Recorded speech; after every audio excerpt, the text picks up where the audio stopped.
दोस्तों, समीक्षा अधिकारी के प्रीलिम्स एग्जामिनेशन के लिए डे वाइज सीरीज हमारी चल रही थी और ये डे 5 का वीडियो है जिसे कि आप देखने जा रहे हैं। इसमें हम इतिहास से ही शुरुआत करेंगे और इतिहास में अभी प्राचीन भारत का इतिहास चल रहा था। पीछे हमने कुछ महत्वपूर्ण जानकारियां कवर की थी, लेकिन यहाँ पर हम देखेंगे वर्गीकरण। इतिहास का 3 मोटे भागों में वर्गीकरण और इससे संबंधित अलग अलग संस्कृतियाँ। स्रोतों के बारे में हमने शुरुआती वीडियो में ही देख लिया था, तो स्रोत से हमें जो सूचनाएं मिली हैं उसमें हम ये देखते हैं कि प्राग इतिहास, ये जो समय है मतलब इतिहास का पहला वर्गीकरण, इसमें पाषाण काल को हम रख सकते हैं। पाषाण काल जिसमें कि पत्थरों का ही इस्तेमाल होता था, पत्थर ही जीवन शैली का मुख्य हिस्सा थे। इसके बाद नंबर आता है आद्य इतिहास का। आद्य मतलब खुद ही होता है प्राचीन, प्राचीन या शुरुआती भी आप कह सकते हैं।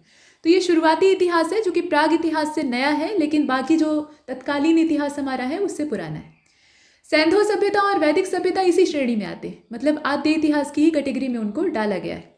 ऐतिहासिक काल जब हम देखते हैं तो यहाँ से लिखित ब्यौरा हमें मिलने लगता है और ये है 6वीं शताब्दी ईसा पूर्व का समय। 6वीं शताब्दी ईसा पूर्व का समय यानी 16 महाजनपदों का उदय हो चुका था और यही बाकी जितने भी क्षेत्र थे, जितने भी राज्य, जनपद इत्यादि थे, उन पर शासन किया करते थे। और हर्यक वंश का शासन और मगध ये सबसे शक्तिशाली महाजनपद के तौर पर सामने आता है। उससे पीछे का अगर आप देखें तो काशी महाजनपद, लेकिन उसका इतिहास वैसा साक्ष्य हमें मिल नहीं पाता। तो कुल मिलाकर 6वीं शताब्दी ईसा पूर्व से हमें ऐतिहासिक साक्ष्य मिलते हैं। अब निम्न पूर्व पाषाण युग के उपकरण जो हैं, निम्न पूर्व पाषाण युग, इसके जो उपकरण हैं इन्हें 2 भागों में बांटकर हम देखते हैं। एक तो चॉपर चॉपिंग है और दूसरा एलुशियन है। देखिए, चॉपर चॉपिंग जो है उसको हम पेबल कल्चर भी कहते हैं, पेबल संस्कृति। और जो एलुशियन है उसके लिए हम हैंड एक्स और क्लीवर कल्चर का इस्तेमाल करते हैं, मतलब इस तरह के भी शब्दों का प्रयोग करते हैं। अब चॉपर चॉपिंग के साक्ष्यों की बात करें तो सबसे पहले ये सोहन नदी की घाटी में मिले थे और इस वजह से इन्हें सोहन संस्कृति भी कहा जाता है। ये स्थान के नाम पर रखा जाता है। जैसे आप देखिए कि हड़प्पा सभ्यता कहा जाता है, सिंधु घाटी की सभ्यता है वो मूल रूप से, और ऐसे देखा जाए तो एक भारतीय सभ्यता का स्वरूप वो दिखाई देता है, क्योंकि सिर्फ सिंधु घाटी क्षेत्र तक वो सीमित नहीं थी, बाकी भारत के अलग अलग हिस्सों में भी उसके साक्ष्य मिले। तो ये भारतीय सभ्यता मूल रूप से हड़प्पा सभ्यता क्यों कही जाती है, क्योंकि हड़प्पा से ही उसकी शुरुआत, वहीं से खोजने और खोदने की शुरुआत हुई थी। पहले ईंटें वहीं से निकलनी शुरू होती है तो लोग वहाँ से सर्च करते हैं और उन्हें मिलता है। और जो एलुशियन संस्कृति है उसको हैंड एक्स संस्कृति भी कहा जाता है, क्योंकि इस समय जो हस्त कुठार था उसका प्रचलन दिखाई देता है, तो उस आधार पर इस संस्कृति का नाम रख दिया गया। हैंड एक्स की अगर हम बात शुरू करते हैं तो इसमें ये जानना आवश्यक हो गया है कि ये कहाँ से मिली थी। तो हैंड एक्स 28 सितंबर 1864 यानी आज से काफ़ी समय पहले प्रोफेसर किंग को मद्रास के वद मदुरै नाम की जो जगह है और अतिरम्पक्कम, इन 2 जगहों से प्राप्त हुई थी। चूँकि हैंड एक्स सबसे पहले मद्रास से मिली थी, इसलिए इसे मद्रासी संस्कृति से भी जोड़कर देखा जाता है। और इस संस्कृति में और भी चीज़ें मिलती हैं, सिर्फ हैंड एक्स नहीं मिला, उसके अलावा क्लीवर, स्क्रैपर और क्रोड जैसे जो औजार हैं ये सब प्राप्त हुए। भारत में प्राग इतिहास के जनक ये भूतत्व सर्वेक्षक यानी जियोलॉजिस्ट हैं असल में, और इनका नाम है रॉबर्ट ब्रूस फुट, इन्हें कहा जाता है। इन्होंने शुरुआत की थी, इन्होंने शोध किया था। उपकरण के आधार पर अगर देखें तो रॉबर्ट ब्रूस फुट ने 13 मई 1863 को मद्रास के पल्लवरम में, ये मद्रास की पल्लवरम नाम की जगह, ध्यान दीजिएगा, यहाँ से पाषाण युग के पहले उपकरण को पाया जो कि क्वार्टजाइट से बना हुआ था। क्वार्टजाइट का मतलब समझ रहे हैं, स्फटिक से बना हुआ था। स्फटिक एक प्रकार का पत्थर होता है जो कि आमतौर पर पारदर्शी होता है। बेलन नदी घाटी जो कि टोन्स की सहयोगी है, टोन्स नदी जो है उसकी सहायिका का नाम है बेलन, और बेलन नदी की जो घाटी है ये उत्तर प्रदेश के सोनभद्र जिले से इसका पूरा विस्तार गुजरता है। नदी घाटी किसी एक जिले तक सीमित नहीं रहती है, वो कई सारे जिलों को कवर करती है, लेकिन जहाँ से हमें काम है वो सोनभद्र जिला है। वहाँ से निकलकर मिर्ज़ापुर ज़िले तक होते हुए ये इलाहाबाद ज़िले तक आती है और टोन्स नदी में जाकर मिल जाती है। तो ये तो इसका पूरा एक्सटेंशन है, मतलब विस्तार है कि बेलन नदी कहाँ कहाँ से गुजरती है। सोनभद्र से निकलकर ये मिर्ज़ापुर, और मिर्ज़ापुर से फिर प्रयागराज तक अपना काम समाप्त करती है। अब ये जो पूरा नदी घाटी क्षेत्र है 3 जिलों में फैला हुआ, विस्तृत, इसमें पुरातात्विक खोजें काफ़ी भर भर कर हुई हैं बड़े पैमाने पर, और इसे प्रागैतिहासिक काल की टेक्स्ट बुक भी कहा जाता है। वजह यह है कि इससे बेसिक इन्फॉर्मेशन हमें मिलती है, जानकारियाँ मिलती हैं। जैसे आप अपनी नींव मजबूत करने के लिए अपनी जानकारी को एक बेस देने के लिए पहले एनसीईआरटी से शुरुआत करते हैं। जीएस को वहीं से पढ़ना शुरू करना चाहिए। ये आपसे क्यों कहा जाता है, क्योंकि वहाँ पर एकदम सरल भाषा में खोल खोल कर एक एक चीज़ को समझाया गया है। अगर आपको कॉन्सेप्ट क्लियर करना है तो एनसीईआरटीज़, तो इसीलिए यहाँ भी आप देखें कि ये प्रागैतिहासिक काल की एनसीईआरटीज़ हैं। बेलन नदी घाटी को तो हमने देख लिया। अब देखिए उपकरणों के अलावा बेलन नदी का जो लोहंदा नाला क्षेत्र है, अभी बात यहीं पर समाप्त नहीं हुई। लोहंदा नाला क्षेत्र इस काल में जो अस्थि निर्मित मातृ देवी की प्रतिमा का वर्णन प्राप्त होता है उसके बारे में प्रसिद्ध है। मतलब हड्डियों से बनी हुई मातृ देवी की मूर्ति यहाँ से मिली है। और कौशाम्बी जो संग्रहालय है, ये कौशाम्ब लिखा हुआ है ना, तो ये कौशाम्बी होगा। ये कौशाम्बी संग्रहालय में सुरक्षित रखी गई। यहाँ कई तरह के उपकरण भी मिले हैं क्वार्टजाइट पत्थरों से बने हुए। सिहावल नाम की जगह है मध्य प्रदेश में। ये स्थान का नाम जब भी आप देखें तो उसमें लोकेशन उसकी जान लीजिए कि वो कहाँ पर है, किस प्रदेश में है या कहाँ पर है। निम्न पूर्व पाषाण संस्कृति का ये पुरा स्थल है, मतलब इस समय के साक्ष्य यहाँ से प्राप्त हुए हैं। संघाओ गुफा ये निम्न पुरा पाषाण काल से ये भी संबंधित है। अब पुरा पाषाण काल में चलते हैं, यानी पैलियोलिथिक एज को एक बार देखते हैं। तो वर्तमान में राजस्थान का जो नागौर जिला है वहाँ पर है सिंधी तालाब। वहाँ से केवल पूर्व पुरा पाषाण कालीन सामग्री के स्तर प्राप्त हुए। और पुरा पाषाण कालीन स्थल अगर देखा जाए तो ये पूरे समग्र भारत में दिखाई देते हैं। ऐसा नहीं है कि कहीं भी ये ना मिले, ये छिटपुट पूरे भारत में बिखरे हुए हैं। पुरा पाषाण कालीन स्थल गंगा और सिंधु के कछारों में सर्वाधिक संख्या में मिलते हैं। तो गंगा नदी और सिंधु नदी, इनके चारों ओर आबादी का संकेंद्रण ज़्यादा था ऐसा मालूम होता है। और नदी घाटियों के चारों ओर होता भी है, क्योंकि उपजाऊ मैदान होते हैं तो वहाँ वो अन्न उपजा सकते हैं और यातायात की सुविधा होती है। कुल मिलाकर जीवन के लिए अनुकूल दशाएं होती हैं। अब यहाँ और देखिए, पुरा पाषाण कालीन स्थल मारवाड़ और मेवाड़ से भी प्राप्त हुए हैं, यानी जो पश्चिमी हिस्सा है राजस्थान वाला। दक्षिण भारत से भी प्राप्त हुए हैं। दक्षिण भारत में आप देख रहे हैं बहुत सारी जगहों का, इसमें से ज़्यादातर आंध्र प्रदेश में है। पलवाय, उतनूर और पिकलीहल, ब्रह्मगिरी, मस्की को आपने अशोक के संदर्भ में देखा था। तो ये राख के टीले यहाँ से प्राप्त हुए हैं। और राख के टीले से बहुत सारी सूचनाएं, मतलब ऐसा नहीं कि राख के टीलों को ऐसे ही छोड़ दिया गया, उसमें खुदाई की गई तो बहुत सारी इन्फॉर्मेशन प्राप्त होती है। डोलमेंस का क्या मतलब होता है ये आप जाने। यहाँ पर डोलमेंस का तात्पर्य होता है गड़े हुए मुर्दे या फिर उनसे संबंधित समाधियाँ। मतलब मुर्दों को गाड़ा हुआ हो सकता है, एक टीले के तौर पे उसमें संरचना दिखाई दे सकती है, या फिर उन्हें समाधियाँ, आंशिक या पूर्ण समाधि दी जाती है। कभी कभी क्या होता है ना, शव का दाह करके और उसके जो अवशेष हैं उनको ज़मीन में ऐसे दबा दिया जाता है, तो वो भी समाधि कहलाती है। तो उस तरीके का भी हो सकता है। डोलोमेंस का मतलब यही, इसे डोलमेंस या डोलोमेंस दोनों कहा जा सकता है। पुरा पाषाणकालीन मानव ये कैसा था, तो पूरी तरह से प्राकृतिक जीवन अपना बसर करता था। वे सामान्य तौर पर शिकार करते थे और उसी पर निर्भर रहते थे। तो इसका मतलब क्या है कि वो मांसाहारी थे, मांस खाते थे, और आग के बारे में नहीं जानते थे तो कच्चा मांस खाते थे। और उसके साथ साथ जब शिकार नहीं मिलता था तो ये पत्तियाँ, कंदमूल, इस तरह की चीज़ें, और ज़मीन खोदने के लिए भी ये पत्थर का इस्तेमाल करते थे। जड़ों को खोदकर उसमें से जो एडिबल रूट्स होती थी, यानी खाने योग्य जड़ें होती थी, उनका सेवन करते थे। अग्नि के प्रयोग से अपरिचित थे तो कच्चा मांस खाते थे, वो आप देख ही रहे हैं। इस युग का मनुष्य जो था वो खाद्य संग्राहक था, फूड कलेक्टर था, यानी घूम घूम कर वो कलेक्शन करता था फूड का और उसी को खाने का काम करता था। अनाज उपजाने की कला इसे नहीं मालूम थी। और शिकारी था ही, जो जीव इसे अपने काम का मिला उसका शिकार कर लिया, कभी कभी शिकार बन भी जाता था। इस काल के मनुष्य को पशुपालन और कृषि का ज्ञान नहीं था।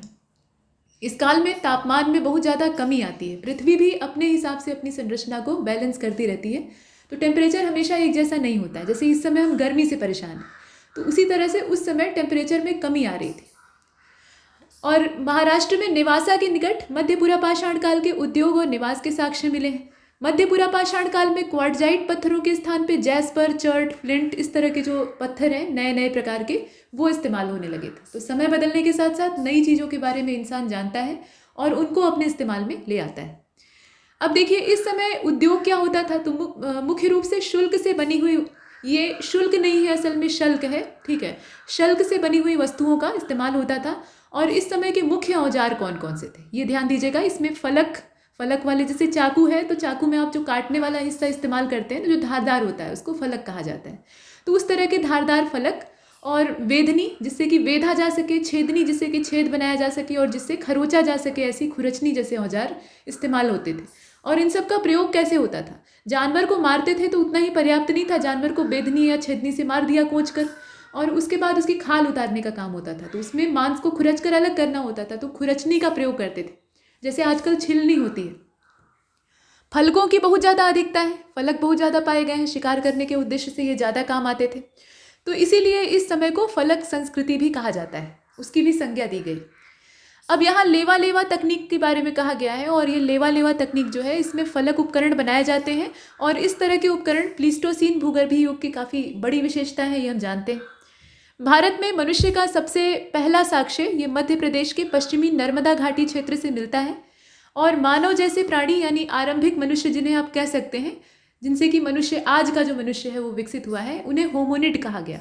और भारतीय उपमहाद्वीप के हथनोरा स्थल से, यह हथनोरा नाम की जो जगह है, यहाँ से सबसे पहले होमिनिड जीवाश्म की खोज की गई। हथनोरा का मानव सम जीवाश्म जो है वो होमो इरेक्ट्स का है। अब इसमें होमोसेपियंस तो आज का मनुष्य है ना, बुद्धिमान मानव, लेकिन ये किसका वंशज है ये जानना आवश्यक है। तो शुरुआत यहाँ से हुई। होमिनिड तो हमने कॉमन तौर पे कह दिया, लेकिन मूल रूप से ये होमो इरेक्ट्स का मानव सम जीवाश्म है, यानी मानव जैसा दिखने वाला जीवाश्म है, जो कि हथनोरा से प्राप्त हुआ है, और इसकी खोज हुई थी 1982 में।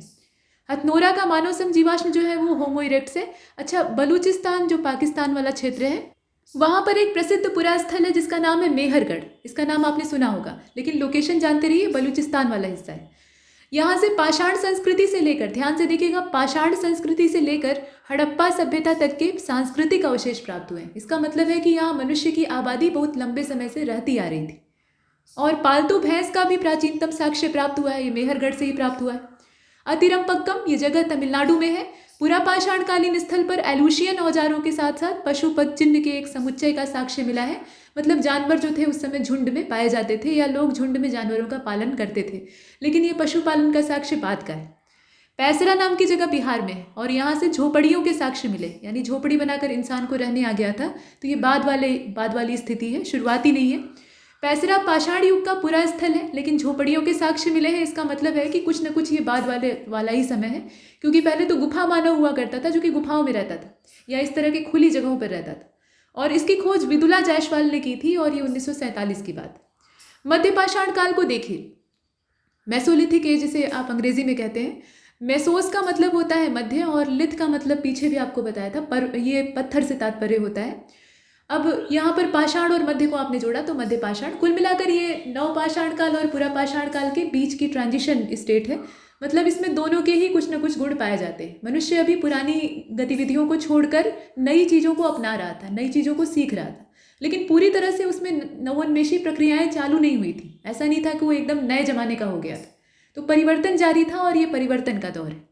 इसे अनुपुरापाषाण काल भी कहा जाता है, यानी एपी पैलियोलिथिक एज कहा जाता है, या अर्ली और प्रोटो नियोलिथिक एज भी कह सकते हैं।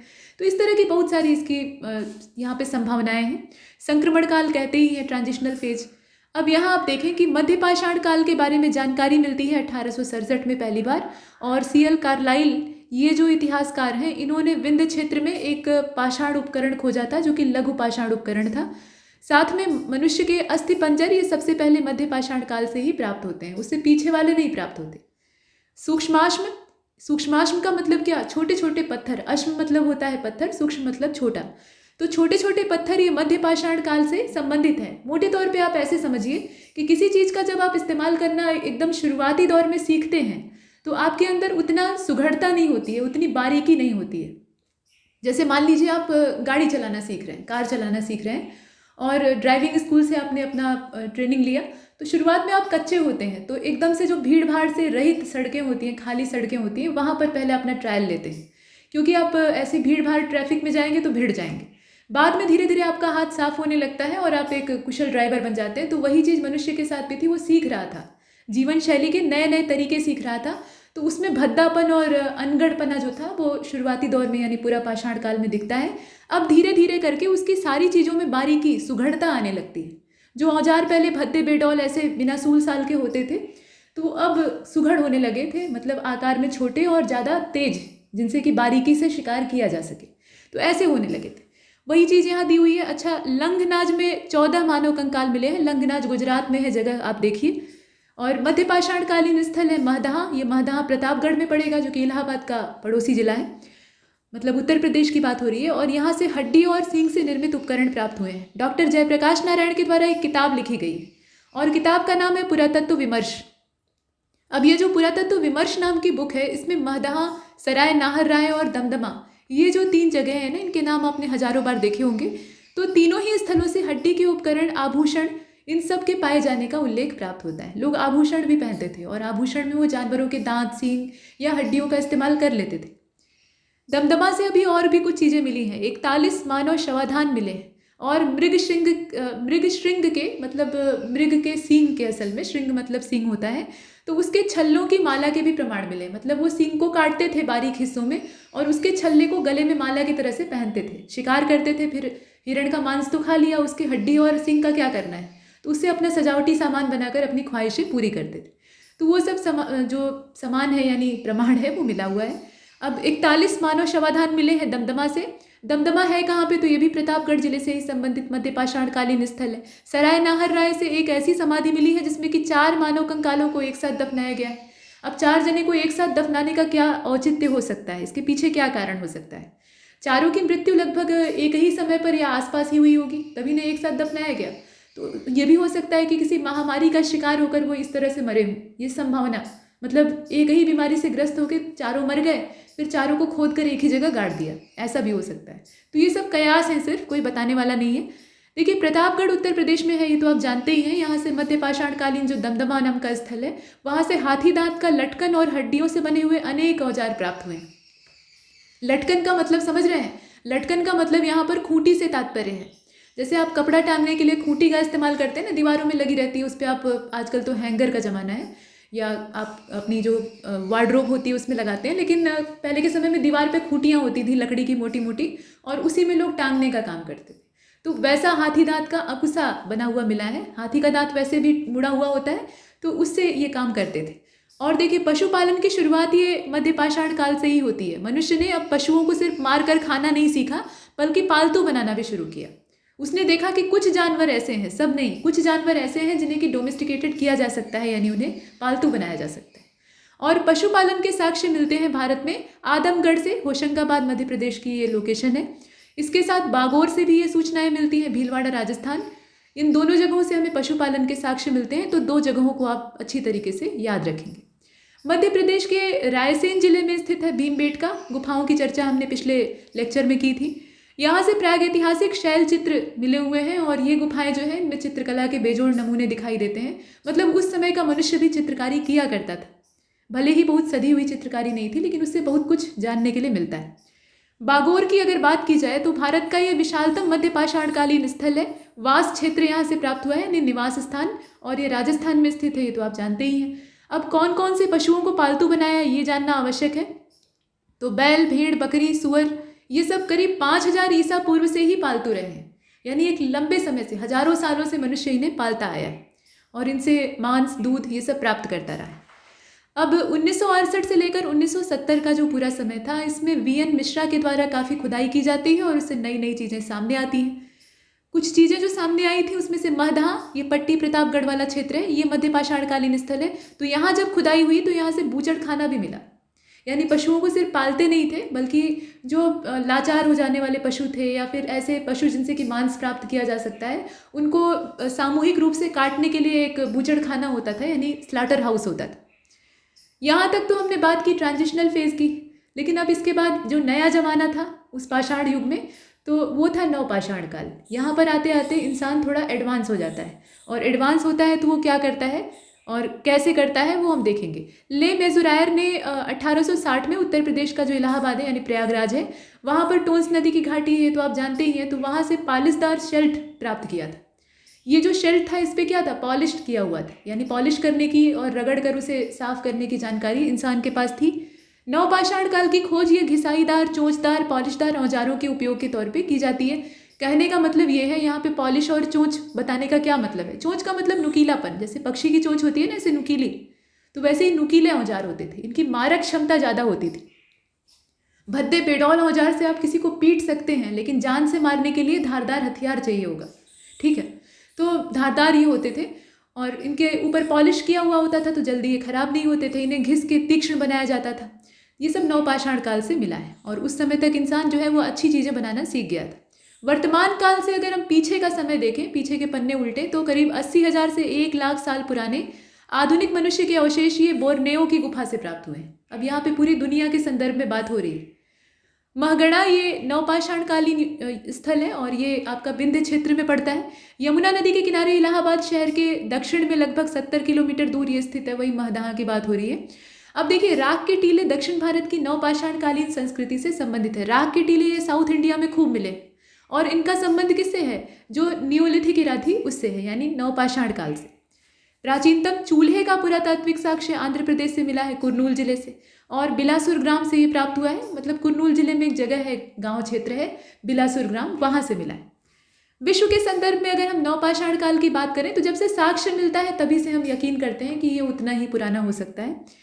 ये 9000 ईसा पूर्व से इसकी शुरुआत मानी जाती है। संभव है कि थोड़ा आगे थोड़ा पीछे हो सकता है, लेकिन एक मोटा क्लासिफिकेशन जो है उसमें 9000 साल पहले से इसकी शुरुआत हुई थी। लेकिन भारत में कब से मानी जाती है? ये 4000 ईसा पूर्व से मानी जाती है। ठीक है, भारत में ये आप देख रहे हैं। इसके बाद आप देखें, नवपाषाणकालीन जो शब्द है, ये नवपाषाण जो शब्द है असल में इसका इस्तेमाल सबसे पहले जॉन लुबाक के द्वारा किया गया था और उनकी किताब का नाम था प्री हिस्टोरिक टाइम्स। उसमें इन्होंने लिखा था। गॉर्डन चाइल्ड ने नवपाषाण ताम्र संस्कृति जो है उसके लिए अन्न उत्पादक संस्कृति और नवपाषाणिक क्रांति जैसे शब्दों का इस्तेमाल किया, क्योंकि यहाँ तक मनुष्य खेती करना सीख गया था और वो अन्न उपजाने लगा था। मतलब एक किसान की हैसियत उसकी बनने लगी थी। जब खेती करेगा तो ये ऑब्वियस सी बात है कि उसे टिक कर रहना पड़ेगा, क्योंकि फसल बोएगा तो कम से कम उसके पकने तक और कटने तक इंतजार करना पड़ेगा। तो उतने समय तक उसे रहने के लिए वहाँ आवास चाहिए होने लगा। तो इसके लिए वो झोपड़ियों का निर्माण करता था या अस्थायी अपने आवास बनाता था। फिर धीरे धीरे मनुष्य ऐसे ही स्थिर होकर बसने लगे, पशु पालने लगे, खेती करने लगे। तो ये सारा अब ये नवपाषाणिक संस्कृति में एक क्रांति की तरह से था, रिवॉल्यूशन था। तो उसका इस्तेमाल ये चाइल्ड मतलब गॉर्डन चाइल्ड के द्वारा किया गया। और गॉर्डन चाइल्ड एक ऑस्ट्रेलियाई पुरातत्वविद थे। ये अमेरिकन या ब्रिटिश नहीं थे, ऑस्ट्रेलिया के थे, ध्यान दीजिएगा। लोहे को इन्होंने जनतांत्रिक धातु कहा है। बसुली, छेनी, छेद वाला गोल पत्थर, ये सब नवपाषाण युग से संबंधित है। ऐसा नहीं था कि यहाँ तक आते आते पत्थर का प्रयोग कम हो गया था, होता था, लेकिन पत्थर के औजार काफ़ी सधे हुए होते थे। मेहरगढ़, यहाँ फिर हम लोग लौट आते हैं। तो उत्तर पश्चिमी क्षेत्र है, ये तो आप जान ही गए हैं। आखेट संग्राहक से पशुपालन और स्थायी कृषि में रूपांतरण के विभिन्न चरणों के साक्ष्य यहाँ से मिलते हैं। मतलब मेहरगढ़ से हमें एकदम शुरुआती साक्ष्य भी मिलता है, जब मनुष्य घूम घूम कर खाना जुटाता था, दाने इकट्ठे करता था, कंदमूल फल इकट्ठे करता था, शिकार करता था, अभी आग के बारे में जानता ही नहीं था। वहाँ से लेकर वो बीज बोने लगा, अनाज उपजाने लगा, पशु पालने लगा, वहाँ तक के साक्ष्य हमें मेहरगढ़ से मिलते हैं। यानी ये एक महत्वपूर्ण स्थल है। अलचिन दंपति और बीके थापर जो है, ये दो जने नहीं बल्कि 3 जने, क्योंकि दंपति हैं तो पत्नी और पति, और उसके अलावा बीके थापर नाम के जो इतिहासकार हैं, इन्होंने उत्तर भारत की नवपाषाणिक संस्कृति के उद्भव में चीन की नवपाषाणिक संस्कृतियों का प्रभाव स्वीकार किया है। यानी चीन हमारा पीछा तब भी कर रहा था। सबसे पहले खाद्यान्नों का उत्पादन ये नवपाषाण काल में शुरू होता है, क्योंकि खेती करना तभी शुरू हुआ था ना, और गेहूं की कृषि प्रारंभ होती है, गेहूं उगाने का काम शुरू होता है। नवीनतम खोजों के आधार पर भारतीय उपमहाद्वीप में प्राचीनतम कृषि के साक्ष्य का जो स्थल है वो उत्तर प्रदेश के संत कबीर नगर यानी मगहर जिले से प्राप्त होता है। वहाँ है लहुरा देव नाम की जगह। ठीक है, लहुरा देव नाम की जगह है। ये एकदम लेटेस्ट वाली खोज है। इससे पहले उत्तर प्रदेश के इस स्थान के बारे में ऐसी सूचनाएं लोगों के पास नहीं थी। ये रिसर्च जब आगे बढ़ती है तो हमें अपनी पिछली गलतियों का एहसास होता है। और यहाँ से हमें 9000 ईसा पूर्व से लेकर 7000 ईसा पूर्व के बीच के चावल उगाने के साक्ष्य मिले। और इस नवीन खोज से पहले, अब देखिए, इससे पहले किसको मानते थे? इससे पहले हम ये मानते थे कि सबसे पुराना जो कृषि का साक्ष्य है वो मेहरगढ़ से प्राप्त हुआ है और प्राचीनतम चावल का साक्ष्य प्राप्त हुआ कोल्डिहवा से, ऐसा माना जाता था। लेकिन अब वो जितनी भी पीछे के कयास थे वो धरे के धरे रह गए। दक्षिण एशिया में बलूचिस्तान में सबसे प्राचीन गेहूं जौ की खेती का प्रमाण मिला है। ये अभी तक बना हुआ है। अब चीन की सभ्यता का प्रभाव हमने देखा था। यहाँ पे यांगजी नदी की जो घाटी क्षेत्र है वहाँ से 7000 ईसा पूर्व चावल उगाने के प्रमाण प्राप्त होते हैं। मक्का का पहला साक्ष्य मैक्सिको में मिलता है और बाजरा का मिलता है चीन में। सोरगम का मिलता है पूर्वी अफ्रीका में। राई उगाने का साक्ष्य ये दक्षिण पूर्व एशिया में ही मिलता है और जौ उगाने का सबसे पहला प्रमाण मिलता है यूरोप से। तो अलग अलग अनाजों को जलवायु के अनुसार भिन्न भिन्न क्षेत्रों में उपजाया गया। तो कुल मिलाकर पूरी दुनिया में इंसान ने खेती करना शुरू किया और ये शुरुआत थी नवपाषाण काल की। मनुष्य के साथ कुत्ते को दफनाया गया ऐसा साक्ष्य मिलता है बुर्जहोम से और ये जम्मू कश्मीर से प्राप्त हुआ है। और इस पुरास्थल की खोज करने वाले डी टेरा और पीटरसन नाम के इतिहासकार थे। ये 1935 में खोजा गया था। इसके बारे में आप देखें तो आप पढ़ते हैं ना कि मनुष्य के साथ कुत्ते दफनाने का साक्ष्य मिलता है। तो अब इसका क्या मतलब है कि इंसान और कुत्ते साथ में मर गए और उन्हें साथ में दफन कर दिया गया? नहीं, आदमी मरा और उसके साथ उसके पालतू पशु को उसके साथ जिंदा दफन कर दिया गया, मतलब जमीन में जीते जी गाड़ दिया गया। सोचिए कितनी नृशंस स्थिति है। लेकिन उस समय के लोगों का ऐसा अंधविश्वास था कि वो पशु जो है वो आगे जो परालोक है, मतलब किसी दूसरी दुनिया की वहाँ पे कल्पना रहती थी कि वहाँ स्वर्ग का रास्ता दिखाएगा और उसको सपोर्ट करेगा, ऐसी अवधारणा। तो जन्म मृत्यु और पुनर्जन्म में लोग यकीन करते थे, इसका ये भी मतलब। ठीक, कुत्ते को आदमी का सबसे अच्छा दोस्त माना जाता है और निश्चित रूप से वो एक प्योर सोल होते हैं, लेकिन अब यहाँ पे उन्हें इसी तरह से इस्तेमाल किया जाता था। इसके बाद आप देखें कि गुफ कराल नाम की जगह जो है वो कश्मीर में स्थित एक नवपाषाणकालीन स्थल है, जैसे बुरजोम को आपने देखा था। और गुफ कराल का मतलब क्या होता है? तो यहाँ पर कराल शब्द जो है उसका मतलब कोई खतरनाक चीज़ से नहीं है। काल कराल आप पढ़ते हैं तो उसमें खतरनाक काल और यमराज की बात आती है, वैसा नहीं। कराल का मतलब कुलाल से है, ये बिगड़ा हुआ शब्द है। कुलाल का मतलब कुम्हार, कुम्हार की गुफा। तो गुफ कराल मतलब कुम्हार की गुफा, इसको ये कहा जाता है। स्थानीय भाषा के आधार पर रूपांतरण किया गया है। चिरांद कहाँ पर है? तो चिरांद सारण जिले में पड़ता है, यानी बिहार में पड़ता है। यहाँ आप देखें बुरजहोम जो कि जम्मू कश्मीर में है, उसके बाद चिरांद से ही सबसे ज़्यादा मात्रा में नवपाषाणकालीन उपकरण प्राप्त हुए हैं और हड्डी के बने तो अनेकों उपकरण मिले। नवपाषाणकालीन पुरास्थल से राख के टीले, ये कर्नाटक, ज़्यादातर राख के टीले दक्षिण भारत में मिले हैं। तो कर्नाटक में मैसूरू के पास जो बेल्लारी जिला है वहाँ पर संगनकल्लू नाम का एक स्थान है, संगनकल्लू नाम का स्थान, लोकेशन आप देखें तो वहाँ से प्राप्त हुए हैं।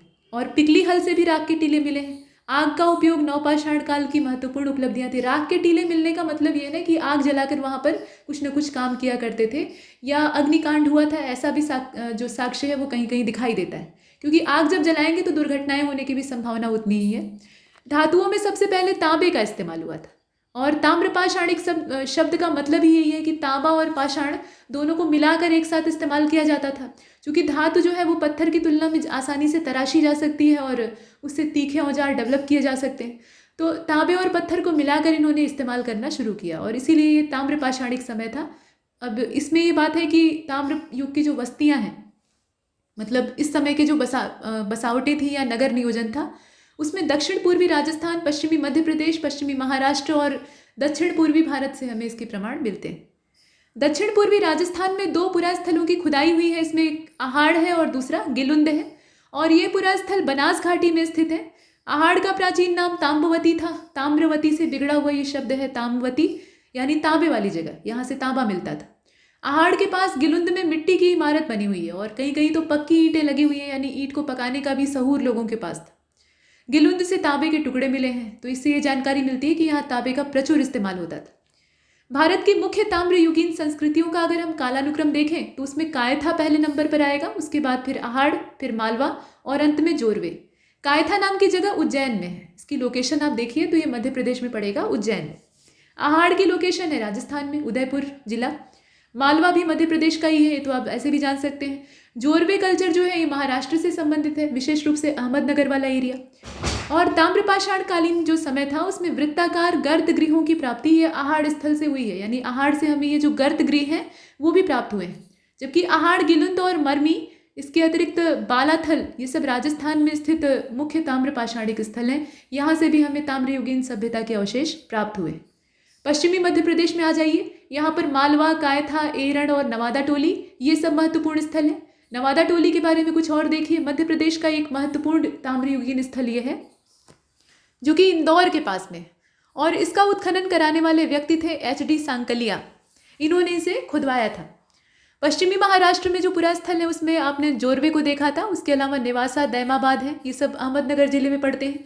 पुणे जिले में अगर आप जाएं तो वहाँ पे चंदौली नाम की जगह है, ध्यान दीजिएगा। यूपी में भी एक चंदौली है, ये चंदौली है, तो ये महाराष्ट्र वाला है। पुणे का ये चंदौली है। इसके अलावा सोनगांव, इनाम गांव, प्रकाश और नासिक सब महाराष्ट्र के पुरास्थल हैं। और ये सभी जितने भी पुरास्थलों के नाम आपने देखे ये सब जोरवे कल्चर से संबंधित है, क्योंकि सबसे पहले जोरवे में ही खोजा गया तो इसके आधार पर नाम रख दिया गया। अब जोरवे स्थलों में सबसे बड़ा दैमाबाद है जो कि गोदावरी के पास में है। दैमाबाद इसमें सबसे बड़े साइज का है। नेवासा से हमें जूट की खेती का साक्ष्य मिला है, पटसन यानी जूट की बात हो रही। महाराष्ट्र की ताम्रपाषाणकालीन संस्कृति के नेवासा, दैमाबाद, चंदौली, इनाम गांव आदि पुरास्थलों में घरों में मृतकों को अस्थि कलश में रखकर अब मृतकों को कैसे अस्थि कलश में रख सकते हैं? कोई मरे हुए इंसान को हम एक छोटे से मटके में कैसे डाल सकते हैं? संभव नहीं है। उसका पहले दाह संस्कार होता था और उसकी जो राख होती थी, मतलब अवशेष होते थे, हड्डी बची हुई, तो वो सब उसमें डालकर स्टोर करते थे और उसको घर के अंदर दफनाते थे। ऐसा मानना था कि उसकी आत्मा हमेशा हमारे पास रहेगी। और दफनाने का तरीका क्या है, यहाँ आप देख ही रहे हैं कि उत्तर से दक्षिण दिशा में घरों के फर्श के नीचे उन्हें दफनाया जाता था। इनाम गांव में मातृ देवी की प्रतिमा, अच्छा उत्तर से दक्षिण दिशा का यहाँ क्या कॉन्सेप्ट है? तो आमतौर पे आप देखते हैं ना कि जो मरे हुए लोग होते हैं, मतलब मृतक लाश जिसे आप कहते हैं, तो उसको लिटाया जब जाता है ज़मीन पर, तो उसमें उसका सिर यानी जो सिरहाना है वो उत्तर दिशा में होता है। ज़्यादातर भारत के इलाकों में यही करते हैं, उत्तर दिशा में सिरहाना होता है और पैर दक्षिण में होता है। और इसीलिए जिंदा आदमी से हमेशा कहा जाता है कि भाई उत्तर में सिर करके मत सोइए, पृथ्वी के मैग्नेटिक फील्ड के ये अपोजिट हो जाएगा और आपको नुकसान करेगा। तो ये एक साइंटिफिक रीज़न इसके पीछे है, इससे ये लोग भी परिचित थे। अब इसके बाद आप देखें, मातृ देवी की प्रतिमा मिली है इनाम गांव से, जो कि पश्चिमी एशिया में पाई जाने वाली ऐसी प्रतिमा है जिसे कि हम यहाँ देख सकते हैं, दर्शनीय है। मातृ देवी का मतलब यह है कि ये लोग प्रकृति उपासक थे और मातृसत्तात्मक समाज में विश्वास करते थे। मालवा और राजस्थान से हमें गरुड़ शैली में मिली हुई असल में गरुड़ शैली में बनी हुई मिट्टी की मूर्तियाँ मिली हैं और ये वृषभ मूर्तिकाएँ यानी बैल की मूर्तियाँ प्राप्त हुई हैं। और इससे हमें ये जानकारी मिलती है कि बैल यानी जो सांड है, दोनों में फ़र्क होता है, लेकिन यहाँ वृषभ से तात्पर्य है सांड से। तो ये धार्मिक पंथ का प्रतीक था। उस समय के लोग जिस धर्म में विश्वास करते थे, जो कि पुराना सनातन धर्म था असल में, तो उसमें ये लोग इसे पूज्य मानते थे। महाराष्ट्र में मृतक को उत्तर दक्षिण की दिशा में रखा जाता था, किंतु दक्षिण भारत में पूर्व पश्चिम की दिशा में रखते थे। अब यहाँ थोड़ा सा डायरेक्शन का फर्क है। दक्षिण भारत में और भी स्थान है, जैसे कि ब्रह्मगिरी है, इनके नाम आपने पीछे देखे थे, पिकलीहल है, संगनकल्लू, मस्की, हल्लूर, यहाँ से ताम्रयुगीन बस्तियों के साक्ष्य मिले। और अलेक्जेंडर कनिंघम ने 1861 में पुरातात्विक सर्वेक्षक के रूप में इन्हें नियुक्त किया गया था। और जब पुरातात्विक सर्वेक्षक के तौर पर ये नियुक्त होकर आते हैं तो ये खाली नहीं बैठते हैं, बल्कि और बड़े बड़े काम करते हैं। 1871 का जो समय था उसमें पुरातत्व सर्वेक्षण को भारत सरकार का, मतलब उस समय ब्रिटिश गवर्नमेंट का रूल था, ये तो कन्फर्म है, तो सरकार के द्वारा एक विभाग के तौर पे उसे मान्यता दी गई। आप जानते ही हैं कि पुरातत्व सर्वेक्षण की नींव पड़ जाती है कर्जन के ही समय में और बाद में ये अपने पूरे रूप में सामने आता है, अंत में एक विभाग बन जाता है और आज तक बना हुआ है। अब देखिए, लॉर्ड कर्जन के समय में इसे भारतीय पुरातत्व सर्वेक्षण के रूप में केंद्रीकृत किया गया था। ये कर्जन को इसके लिए थैंक यू बोलना चाहिए। और जॉन मार्शल को इसका पहला महानिदेशक बनाया गया था। राष्ट्रीय मानव संग्रहालय, जिसका नाम बदलकर इंदिरा गांधी राष्ट्रीय मानव संग्रहालय कर दिया गया, ये भोपाल के मध्य प्रदेश में स्थित है, मतलब मध्य प्रदेश के भोपाल में स्थित है असल में। और भारत सरकार के संस्कृति विभाग के अंतर्गत ये एक स्वायत्त शासी यानी ऑटोनोमस बॉडी है, स्वायत्त शासी संगठन है, अपना शासन खुद देखता है। सबसे ज़्यादा संख्या में ताम्र संचय मध्य प्रदेश के गुनगेरिया से प्राप्त हुआ है। ताम्र संचय की अगर बात करें यानी तांबे के भंडार आप कह सकते हैं, ये गुनगेरिया से प्राप्त हुए, जो कि एमपी में है। भरतपुर पुरास्थल पश्चिम बंगाल में है और यहाँ से ताम्रकाल और नवपाषाण काल दोनों के ही साक्ष्य मिलते हैं। ये सब फुटकर जानकारियाँ हैं। अब यहाँ से राज्य व्यवस्था शुरू होती है, जिसका कि पार्ट 1 हमने पिछले लेक्चर में कवर किया था। ये है पार्ट 2 और यहाँ हम देखेंगे 1793 का चार्टर एक्ट। पीछे हमने रेगुलेटिंग एक्ट से शुरू करके जो पिछले अधिनियम है उनके बारे में जानकारी प्राप्त की थी। अब देखिए, 1793 का जो चार्टर एक्ट था, चार्टर एक्ट सभी इंपॉर्टेंट है, यहाँ से यूपीएससी तक में अच्छे अच्छे प्रश्न पूछे जाते हैं और काफ़ी ट्विस्ट करके पूछे जाते हैं, तो आप ध्यान दीजिएगा। इसने गवर्नर जनरल को अधीनस्थ बॉम्बे और मद्रास प्रेसिडेंसी की सरकारों के ऊपर एक अधिक नियंत्रणकारी शक्ति दी। इसमें होता यह है ना कि सेंट्रलाइजेशन होता है, केंद्रीकरण होता है, और जो बंगाल का गवर्नर जनरल था उसी को सारी पावर हस्तगत कर दी जाती है, यानी बाकी जितनी प्रेसिडेंसी है वो उसी के अंडर में हो जाती है, ऐसा चलता रहता है। और इसने लॉर्ड कॉर्नवालिस को उनकी परिषद पर भविष्य के सभी गवर्नर जनरलों और प्रेसिडेंसियों के गवर्नर को दी गई अधिभावी शक्ति का विस्तार किया। कॉर्नवालिस ने आपने पिछले वाले लेक्चर को देखा होगा तो उसमें ये जाना होगा, शर्त रखी थी कि उसे कुछ राइट्स दिए जाएं, मतलब उसकी कुछ डिमांड थी, उसे अगर पूरा किया जाएगा तो ही वो गवर्नर जनरल बनकर भारत में आएगा, अदरवाइज वो अपने ही देश में रहना पसंद करेगा। और सरकार उनकी ये मांगे मान लेती है तो वो भारत आते हैं और अपने हिसाब से शासन करते हैं। तो ये परंपरा आगे भी चलती है। इसने भारत पर व्यापार के एकाधिकार को अगले 20 वर्ष की अवधि के लिए बढ़ा दिया। कंपनी का जो एकाधिकार था उसको 20 साल के लिए और आगे बढ़ा दिया गया।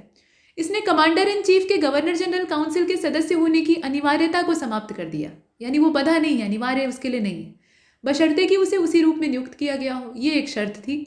अब इसमें यह भी व्यवस्था थी कि बोर्ड ऑफ कंट्रोल के सदस्यों तथा उनके कर्मचारियों को भारतीय राजस्व में से ही भुगतान किया जाएगा, यानी भारतीयों के ऊपर करों का बोझ, इसका ये मतलब है। वरिष्ठ अधिकारियों की नियुक्ति, governor general, governor, commander in chief की नियुक्ति के लिए शाही अनुमोदन अनिवार्य था, उसके बिना ये नहीं हो सकता था। कंपनी के वरिष्ठ अधिकारियों को बिना अनुमति के भारत छोड़ने पर रोक लगा दी गई और इसका उल्लंघन करना इस्तीफा समझा जाता था। अगर वो उल्लंघन कर रहे हैं तो मान लिया जाता था कि वो अपने पद से इस्तीफा दे चुके हैं और उनकी जगह कोई दूसरा आ जाता था। इस अधिनियम ने यह भी निर्धारित किया कि बोर्ड ऑफ कंट्रोल के सदस्यों और उनके कर्मचारियों को भारतीय राजस्व से भुगतान किया जाएगा। तो ये तो हमने पीछे ही देखा कि भारतीय राजस्व से ही सब कुछ यहाँ चलने वाला था, उनकी वेतन, पगार, ये सब कुछ हम ही लोग देते थे। और ये प्रथा चलती है 1919 तक। ठीक, मतलब राजस्व से वेतन देने का जो प्रावधान है वो 1919 तक चलता है। कंपनी को सालाना 5 लाख पाउंड का भुगतान ब्रिटिश सरकार को सरकार के आवश्यक खर्चों का भुगतान करने के बाद ये करने के लिए कहा गया, मतलब इतना उसे देना पड़ता था। तो ये सारे प्रावधान जो हमने देखे ये चार्टर एक्ट 1893 से जुड़े हुए हैं, माफ कीजिए 1793 से जुड़े हुए हैं। अब इसके बाद अगला चार्टर कानून आता है 1813 में, और ये वाला जो चार्टर कानून था इसने कंपनी के व्यापार के एकाधिकार को समाप्त कर दिया। पीछे आपने देखा ना कि एकाधिकार को बढ़ाया गया, लेकिन यहाँ पर आते आते भारत में उसका एकाधिकार समाप्त हो गया, यानी भारतीय व्यापार को सभी ब्रिटिश व्यापारी कर सकते थे। यानी भारतीय व्यापार में हिस्सा लेना हो तो जितने ब्रिटिशर्स हैं वो अपना यहाँ प्रयास कर सकते हैं। लेकिन इस कानून ने चाय के व्यापार और चीन के साथ व्यापार में कंपनी के एकाधिकार को अभी भी बहाल रखा था, यानी चाय का व्यापार सिर्फ ईस्ट इंडिया कंपनी ही कर सकती थी और चीन के साथ जो ट्रेड रिलेशन थे उसमें भी सिर्फ कंपनी ही इन्वॉल्व हो सकती थी, कोई दूसरा नहीं। इसके साथ आप देखें भारत में कंपनी के क्षेत्रों पर ब्रिटिश क्राउन की संप्रभुता का दावा किया गया, ये एक बड़ी बात है। और इसने लोगों को प्रबुद्ध करने के उद्देश्य से यानी लोगों को इनलाइटमेंट देने के पर्पज से ईसाई मिशनरियों को भारत आने की अनुमति दी। पता नहीं धर्मांतरण जो है वो प्रबुद्ध करने का कौन सा तरीका है, लेकिन यहाँ पर होता था। और इसने भारत में ब्रिटिश क्षेत्रों के निवासियों के बीच में पश्चिमी शिक्षा के प्रसार के लिए प्रावधान किया।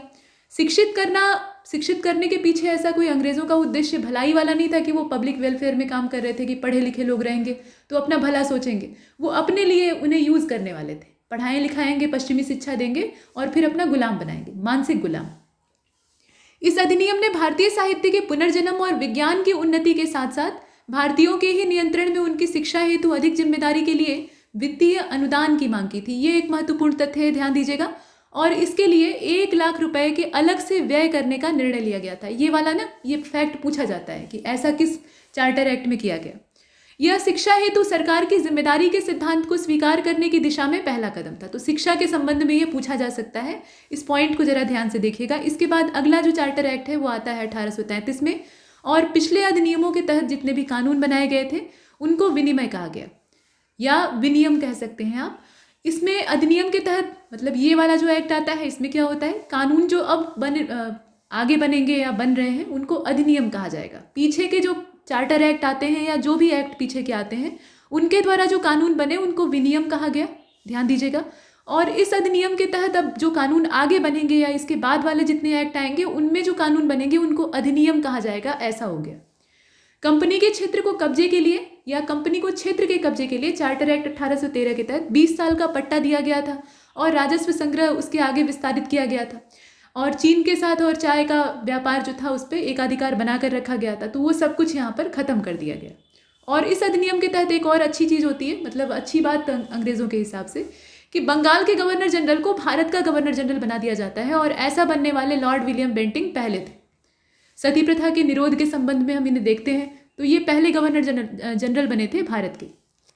1833 के चार्टर एक्ट ने सिविल सेवकों के चयन के लिए खुली प्रतिस्पर्धा की एक प्रणाली को शुरू करने का प्रयास किया और कहा कि भारतीयों को कंपनी के तहत किसी भी स्थान, कार्यालय, रोजगार इत्यादि से वंचित नहीं किया जाना चाहिए। भेदभाव मिटाने की दिशा में एक सार्थक कदम था, लेकिन इसके पीछे ब्रिटिश गवर्नमेंट की मंशा बहुत अच्छी नहीं थी। हालांकि निदेशक मंडल का विरोध इसमें होता है। देखिए मंशा का जो परिणाम है वो सामने आता है। जो निदेशक मंडल था वो इसका विरोध करता है और प्रावधान को नकार दिया जाता है। इसके बाद 1833 की बात करते हैं तो चार्टर एक्ट ने एक वाणिज्यिक निकाय के रूप में ईस्ट इंडिया कंपनी को एक शुद्ध प्रशासनिक निकाय बना दिया जो उसकी सभी गतिविधियों को समाप्त कर रहा था। और यह प्रदान किया गया, मतलब यह अधिकार प्रदान किया गया कि भारत में कंपनी के क्षेत्रों को महामहिम और उनके वारिस उत्तराधिकारियों के भरोसे में रखा जाएगा। ठीक है, वारिस उत्तराधिकारियों के भरोसे में रखा जाएगा। यह ब्रिटिश भारत में केंद्रीकरण की दिशा में अंतिम कदम था। अब यहाँ जो सेंट्रलाइजेशन का कदम था उसमें ये अंतिम कहा जा सकता है। भारत के लिए केंद्रीय विधायिका की शुरुआत होती है क्योंकि इस अधिनियम ने बॉम्बे और मद्रास के राज्यपालों को उनकी विधायी शक्तियों से वंचित कर दिया था। अब यहाँ ये हुआ ना कि केंद्रीकरण की दिशा में हमने आखिरी कदम बढ़ाया और एक केंद्रीय विधायिका यहाँ से शुरू हो गई। पहली बार गवर्नर जनरल की सरकार को भारत सरकार और उसकी परिषद को भारतीय परिषद के रूप में जाना गया। गवर्नर जनरल की सरकार को भारत सरकार कहा गया और उसकी जो काउंसिल हुआ करती थी उसको भारतीय परिषद या भारत परिषद के नाम से जाना गया। गवर्नर जनरल को उसकी कार्यकारी परिषद के आधार पे पूरे ब्रिटिश भारत के संदर्भ में विधायी शक्तियां प्राप्त थी। तो ये सारी ताकत देने वाला 1833 का चार्टर एक्ट था। इसके बाद आता है 1853 का चार्टर एक्ट और 1793 से लेकर 1853 के दौरान ब्रिटिश संसद के द्वारा पारित किए गए चार्टर अधिनियम की श्रृंखला में ये अंतिम था। जितने चार्टर एक्ट आए हैं उसमें ये कैसा है, अंतिम वाला है, ध्यान दीजिएगा। और ब्रिटिश क्राउन के भरोसे पर भारतीय क्षेत्रों का कब्जा बनाए रखने की अनुमति दी गई और कंपनी के शासन को यहाँ पर बढ़ा दिया गया। तो ये आप पूरा समय देख रहे हैं। अब ये जो अधिनियम था इसने सिविल सेवकों की भर्ती के लिए चयन हेतु खुली प्रतियोगिता का आरंभ तो कर दिया और इस प्रकार विशिष्ट सिविल सेवा भारतीय नागरिकों के लिए खोल दी गई। ये वो समय था और इसके लिए 1854 में भारतीय सिविल सेवा के संबंध में मैकाले कमेटी को नियुक्त किया गया। तो ये जो मैकाले समिति नियुक्त की गई थी ये समीक्षा करने वाली थी। इस अधिनियम ने पहली बार गवर्नर जनरल की परिषद के विधायी और प्रशासनिक कार्यों को अलग अलग कर दिया कि विधायी कार्य अलग देखे जाएंगे और प्रशासनिक कार्य जो है उनको अलग देखा जाएगा। एक साथ देखने पर गड़बड़ हो रही है। साथ में परिषद जो थी उसका आकार बढ़ाया गया तो 6 नए सदस्यों को इसमें जोड़ा गया जिन्हें कि विधान पार्षद कहा जाता था। परिषद से जुड़े हुए हैं तो ये क्या है, पार्षद है। और इसका मतलब ये है कि इसने एक अलग गवर्नर जनरल विधान परिषद को बना दिया जिसे कि भारतीय केंद्रीय विधान परिषद के रूप में जाना जाने लगा। ये केंद्रीय थी विधान परिषद जिसमें कि पहले 6 सदस्य हुआ करते थे, अब 12 हो गए, 6 बढ़ गए तो 6 12 हो गए। और 12 सदस्यों में कौन कौन से लोग हुआ करते थे ये जानना आवश्यक है। तो यहाँ आप देख रहे हैं कि एक तो गवर्नर जनरल खुद होता था, दूसरा होता था कमांडर इन चीफ।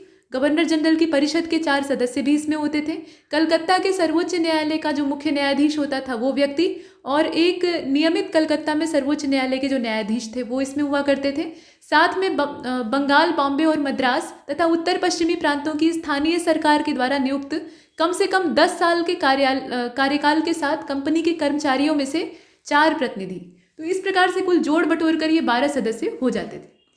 अब इसने पहली बार भारतीय केंद्रीय विधान परिषद में स्थानीय प्रतिनिधित्व की शुरुआत की। अब यहाँ देख रहे हैं ना आप, लोकल लोगों को शामिल किया जा रहा है। तो इस तरह की स्थानीयता को बढ़ाने की शुरुआत यहीं से की जाती है।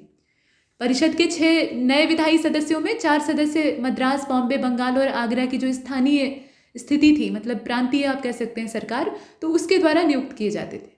विधि सदस्य ये चौथा सदस्य बन गया। ये जो कानूनी सदस्य था, विधि सदस्य था, ये चौथा सदस्य था। मतदान के अधिकार के साथ ये पूर्ण सदस्य बन जाता है। मतदान का अधिकार है तो भाई आप सदस्य हैं, ये सीधी बात है। इस अधिनियम में बंगाल प्रेसिडेंसी के लिए एक अलग राज्यपाल की नियुक्ति का प्रावधान किया गया और इसने कहा कि बंगाल का गवर्नर जनरल से अलग होना चाहिए जो कि पूरे भारत के प्रशासन का प्रमुख होता है। अब तक की स्थिति क्या थी कि जो बंगाल का गवर्नर जनरल था वही सब पे आधिपत्य रखता था और बाद में उसी को भारत का गवर्नर जनरल कहा गया। लॉर्ड विलियम बेंटिंग ऐसे पहले थे। लेकिन अब दिक्कत ये हुई कि जब पूरे भारत का वो गवर्नर जनरल है तो अकेले बंगाल का ही सिर्फ कार्यभार देखेगा तो फिर काम फंस जाएगा। तो इसके लिए बंगाल के लिए अलग से गवर्नर जनरल होना चाहिए और अब भारत वाला जो गवर्नर जनरल है उसको अलग कर देना चाहिए, वो सबसे ऊपर है, ऐसा इसमें कहा गया। इसके बाद आगे बढ़ते हैं। यहाँ देखें आप, निदेशक मंडल की संख्या 24 से घटाकर 18 कर दी गई। यहाँ ध्यान दीजिएगा, कमी की गई है। और 6 लोगों को ब्रिटिश क्राउन के द्वारा नॉमिनेट किया जाता था, तो क्राउन का यहाँ पे पार्टिसिपेशन बढ़ जाता है। 1858 का भारत सरकार अधिनियम, ये थोड़ा सा ज़्यादा महत्वपूर्ण इसलिए है क्योंकि डलहौजी की नीतियों से परेशान भारतीय जनता ने विद्रोह कर दिया और उसे आप 1857 के बगावत के तौर पे या पहले स्वतंत्रता संग्राम के तौर पे देखते हैं। ये कैनिंग के समय में हुआ था। डलहौजी अपना काम करके चला गया, वो चिंगारी जो है वो आग भड़का देती है। अंग्रेज़ों को उसे दबाने में कड़ी मेहनत करनी पड़ती है। अंग्रेज़ों को ऐसी उम्मीद नहीं थी कि भारतीय लोग इतना भयंकर विद्रोह कर सकते हैं। वो तो एकता ही नहीं थी, आपस में सब लड़ रहे थे। नहीं तो अंग्रेज़ों के खिलाफ जिस तरह की क्रांति खड़ी हुई थी तो उसी समय उन्हें भारत से भागते समय नहीं लगता। लेकिन चूंकि कुछ जो थे वो अंग्रेज़ों की तरफ हो गए और ज़्यादातर लोगों ने साथ नहीं दिया, क्रांति अव्यवस्थित हो गई, लीडर कोई था ही नहीं, तो ऐसे में ये बिखर गया। तो कुल मिलाकर 1857 का जो विद्रोह था उससे अंग्रेज़ों को एक सीख मिली कि अब हमें सतर्क हो जाना चाहिए और शासन में आमूल चूल बदलाव करने की आवश्यकता है। और ऐसे में जो ब्रिटेन की महारानी थी उन्हें ये लगने लगा कि अब तो ये उपनिवेश हाथ से निकल जाएगा, तो इसको कंट्रोल में करना ज़रूरी है। तो कंपनी का शासन यहाँ से समाप्त कर दिया और अपनी मुट्ठी में सब कुछ पकड़ने की कोशिश की। तो ये होता है क्राउन रूल का शुरू होना। और सिपाही विद्रोह वही बताया गया है यहाँ पे कि सिपाही विद्रोह को कैसे भी दबाकर बड़ी मुश्किल से दबाया। तो दबाने के बाद ईस्ट इंडिया कंपनी की गतिविधियों को यहीं समाप्त करने का फैसला लिया गया कि भाई ये कंपनी किसी काम की नहीं है, ये तो कंट्रोल ही नहीं कर पा रहे। और इसके बाद भारत सरकार उसके क्षेत्रों राजस्व की शक्तियों को ब्रिटिश ताज के अधीन कर दिया गया, मतलब उनके हाथ में हस्तांतरित कर दिया गया। महारानी विक्टोरिया ब्रिटेन की सम्राज्ञी थी और साथ में भारत की भी थी। अब भारत के जितने भी ब्रिटिश अधिकारी क्षेत्र थे उनकी संप्रभु महाराज्ञी बन जाती हैं। प्रधानमंत्री बेंजामिन डिज़राइली सीधे भारत पर शासन करने वाले ताज के विरोध में थे, लेकिन उनके साथी सांसद उनके विचारों से सहमत नहीं थे। डिज़राइली का ऐसा मानना था कि क्राउन का सीधा रूल यहाँ पे ठीक नहीं है, ऐसा वो कहते थे, लेकिन उनके सहयोगी ऐसा नहीं मानते थे। और बिल हाउस ऑफ कॉमन्स में आसानी से पारित हो गया। हाउस ऑफ कॉमन्स में बिल पारित होने के लिए बहुमत की आवश्यकता होती है, तो आप जानते ही हैं, तो बहुमत इनके पक्ष में था नहीं। बहुमत जो था वो क्राउन रूल के पक्ष में था। और इस अधिनियम ने भारत को एक प्रत्यक्ष विदेशी उपनिवेश बना दिया। अभी तक क्या था, वो एक कंपनी के अंडर में चल रहा था, लेकिन अब सीधे सीधे ब्रिटिश ताज के हाथ में आ गया। और डॉक्ट्राइन ऑफ लैप्स नाम का जो विवादास्पद नियम पीछे से चल रहा था, डलहौजी के द्वारा इसको ईजाद किया गया था, उसे यहीं पर समाप्त कर दिया गया। तो ब्रिटिश साम्राज्य के विस्तार का अंतिम काम या अंतिम अभियान ये डलहौजी ने ही किया था। बेलजली के द्वारा इसको किया गया था और बाद में डलहौजी इसमें 4 चांद लगा देता है, यानी तेजी से राज्यों को निगलना शुरू कर देता है। जो प्रिंसली स्टेट थी उन्हें शिकार बनाने लगता है, मतलब जिसके यहाँ कोई अपना पैदा किया हुआ पुत्र नहीं है, दत्तक पुत्र है, तो उन सारे राज्यों को अंग्रेजी राज्य में मिलाइए, ऐसी नीति थी। तो उसको यहाँ पर ख़त्म किया गया क्योंकि वो असंतोष का कारण बन सकती थी। और वैसे भी अब भारत तो उनके कब्जे में था ही, तो उन्हें डरने की बात नहीं थी। भारत के बेहतर शासन के लिए एक अधिनियम के तौर पे इसे अंग्रेज़ों ने कहा, और अधिनियम ने भारत के गवर्नर जनरल के पद नाम को भारत के वायसराय के तौर पर स्थानांतरित कर दिया। गवर्नर जनरल अब क्या बन गया, वायसराय, और ऐसा बनने वाला कैनिंग पहला व्यक्ति था। क्राउन का वो प्रत्यक्ष प्रतिनिधि होता था, इस प्रकार से दिया हुआ है, उनका नाम आप देख ही रहे हैं। और इसने एक नया कार्यालय बनाया। भारत सरकार या भारत के राज्य सचिव भारतीय प्रशासन पर पूर्ण नियंत्रण और अधिकार के साथ निहित इस कार्यालय में नियुक्त होते थे। राज्य सचिव ब्रिटिश कैबिनेट का सदस्य होता था, ध्यान दीजिएगा, और वो अंततः ब्रिटिश संसद के प्रति उत्तरदायी होता था। और भारत के पहले राज्य सचिव थे स्टैनली, लॉर्ड स्टैनली इनका नाम था, इनको आप याद रखेंगे। बोर्ड ऑफ कंट्रोल और कोर्ट ऑफ डायरेक्टर्स जो है उनको समाप्त कर दिया गया। और डबल गवर्नमेंट जो पिट्स इंडिया एक्ट के द्वारा शुरू की गई दोहरी प्रणाली थी, उस व्यवस्था को भी समाप्त कर दिया गया। अब क्या हुआ, कंपनी ने कोर्ट ऑफ डायरेक्टर्स की शक्तियां भारत के राज्य सचिव को हस्तांतरित कर दी, मतलब वो सारी पावर अब राज्य सचिव के पास चली गई और भारत को राज्य सचिव के माध्यम से क्राउन के नाम पर शासित किया जाना था। और इसने भारत के राज्य सचिव की सहायता के लिए भारत की 15 सदस्यीय परिषद की स्थापना की। परिषद एक सलाहकारी निकाय थी, सिर्फ वो सलाह देने का काम करती थी, निर्णय सचिव का होता था। अब इसमें आप देखें कि कारपोरेट निकाय के रूप में स्टेट इन काउंसिल के एक सचिव का गठन किया गया, जो कि भारत और इंग्लैंड में मुकदमा चलाने और मुकदमों को देखने के लिए सक्षम था।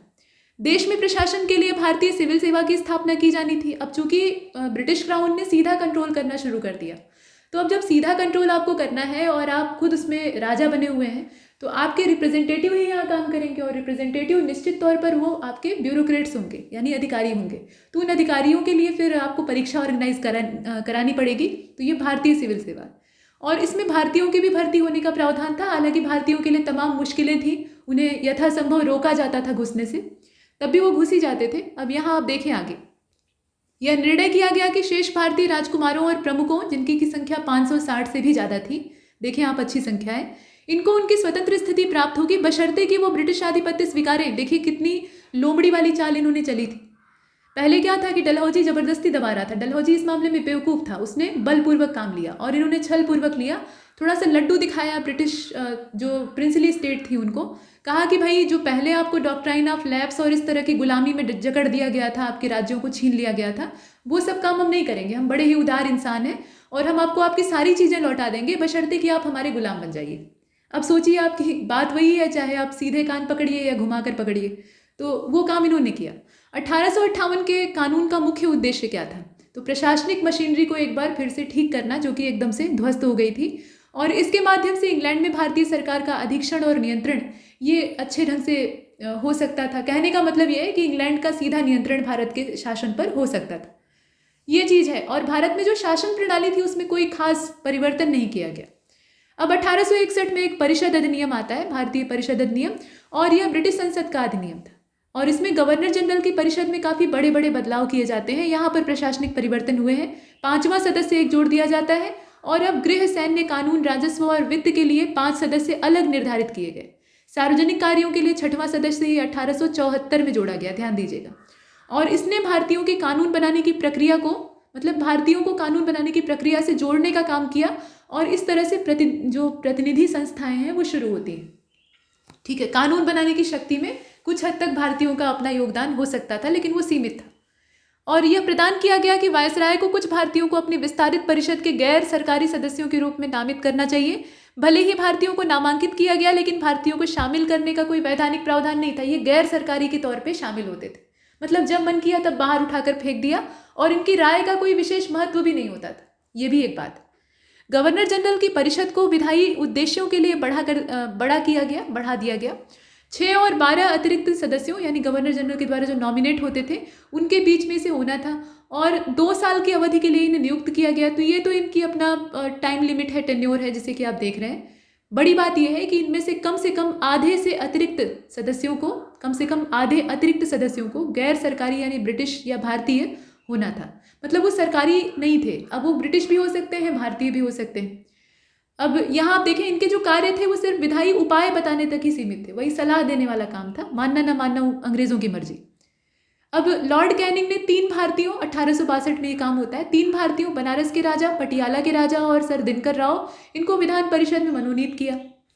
इस अधिनियम ने मद्रास और बंबई प्रेसिडेंसी की विधायी शक्तियों को पुनः देकर विकेंद्रीकरण की प्रक्रिया को शुरू किया और 1833 के चार्टर एक्ट के द्वारा इसको हटा दिया गया था। तो एक बार फिर से यहाँ पर डिसेंट्रलाइजेशन स्टार्ट हो जाता है।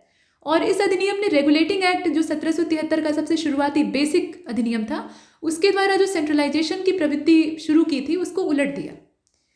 अब यहाँ 1833 के चार्टर एक्ट के साथ ही वह अपने चरम सीमा में पहुंच गई थी। आप ध्यान से देखेंगे तो 1773 का जो रेगुलेटिंग एक्ट था, वहाँ से केंद्रीकरण करना ब्रिटिश सरकार शुरू करती, कंपनी के माध्यम से ही सही, और वो चलता रहता है नॉन स्टॉप 1833 तक। उसके बाद फिर डिसेंट्रलाइजेशन स्टार्ट होता है, मतलब केंद्रीकरण वाला जो एक केंद्र वाला नियंत्रण था उसको अब यहाँ हल्का करके विकेंद्रीकरण शुरू किया जाता है।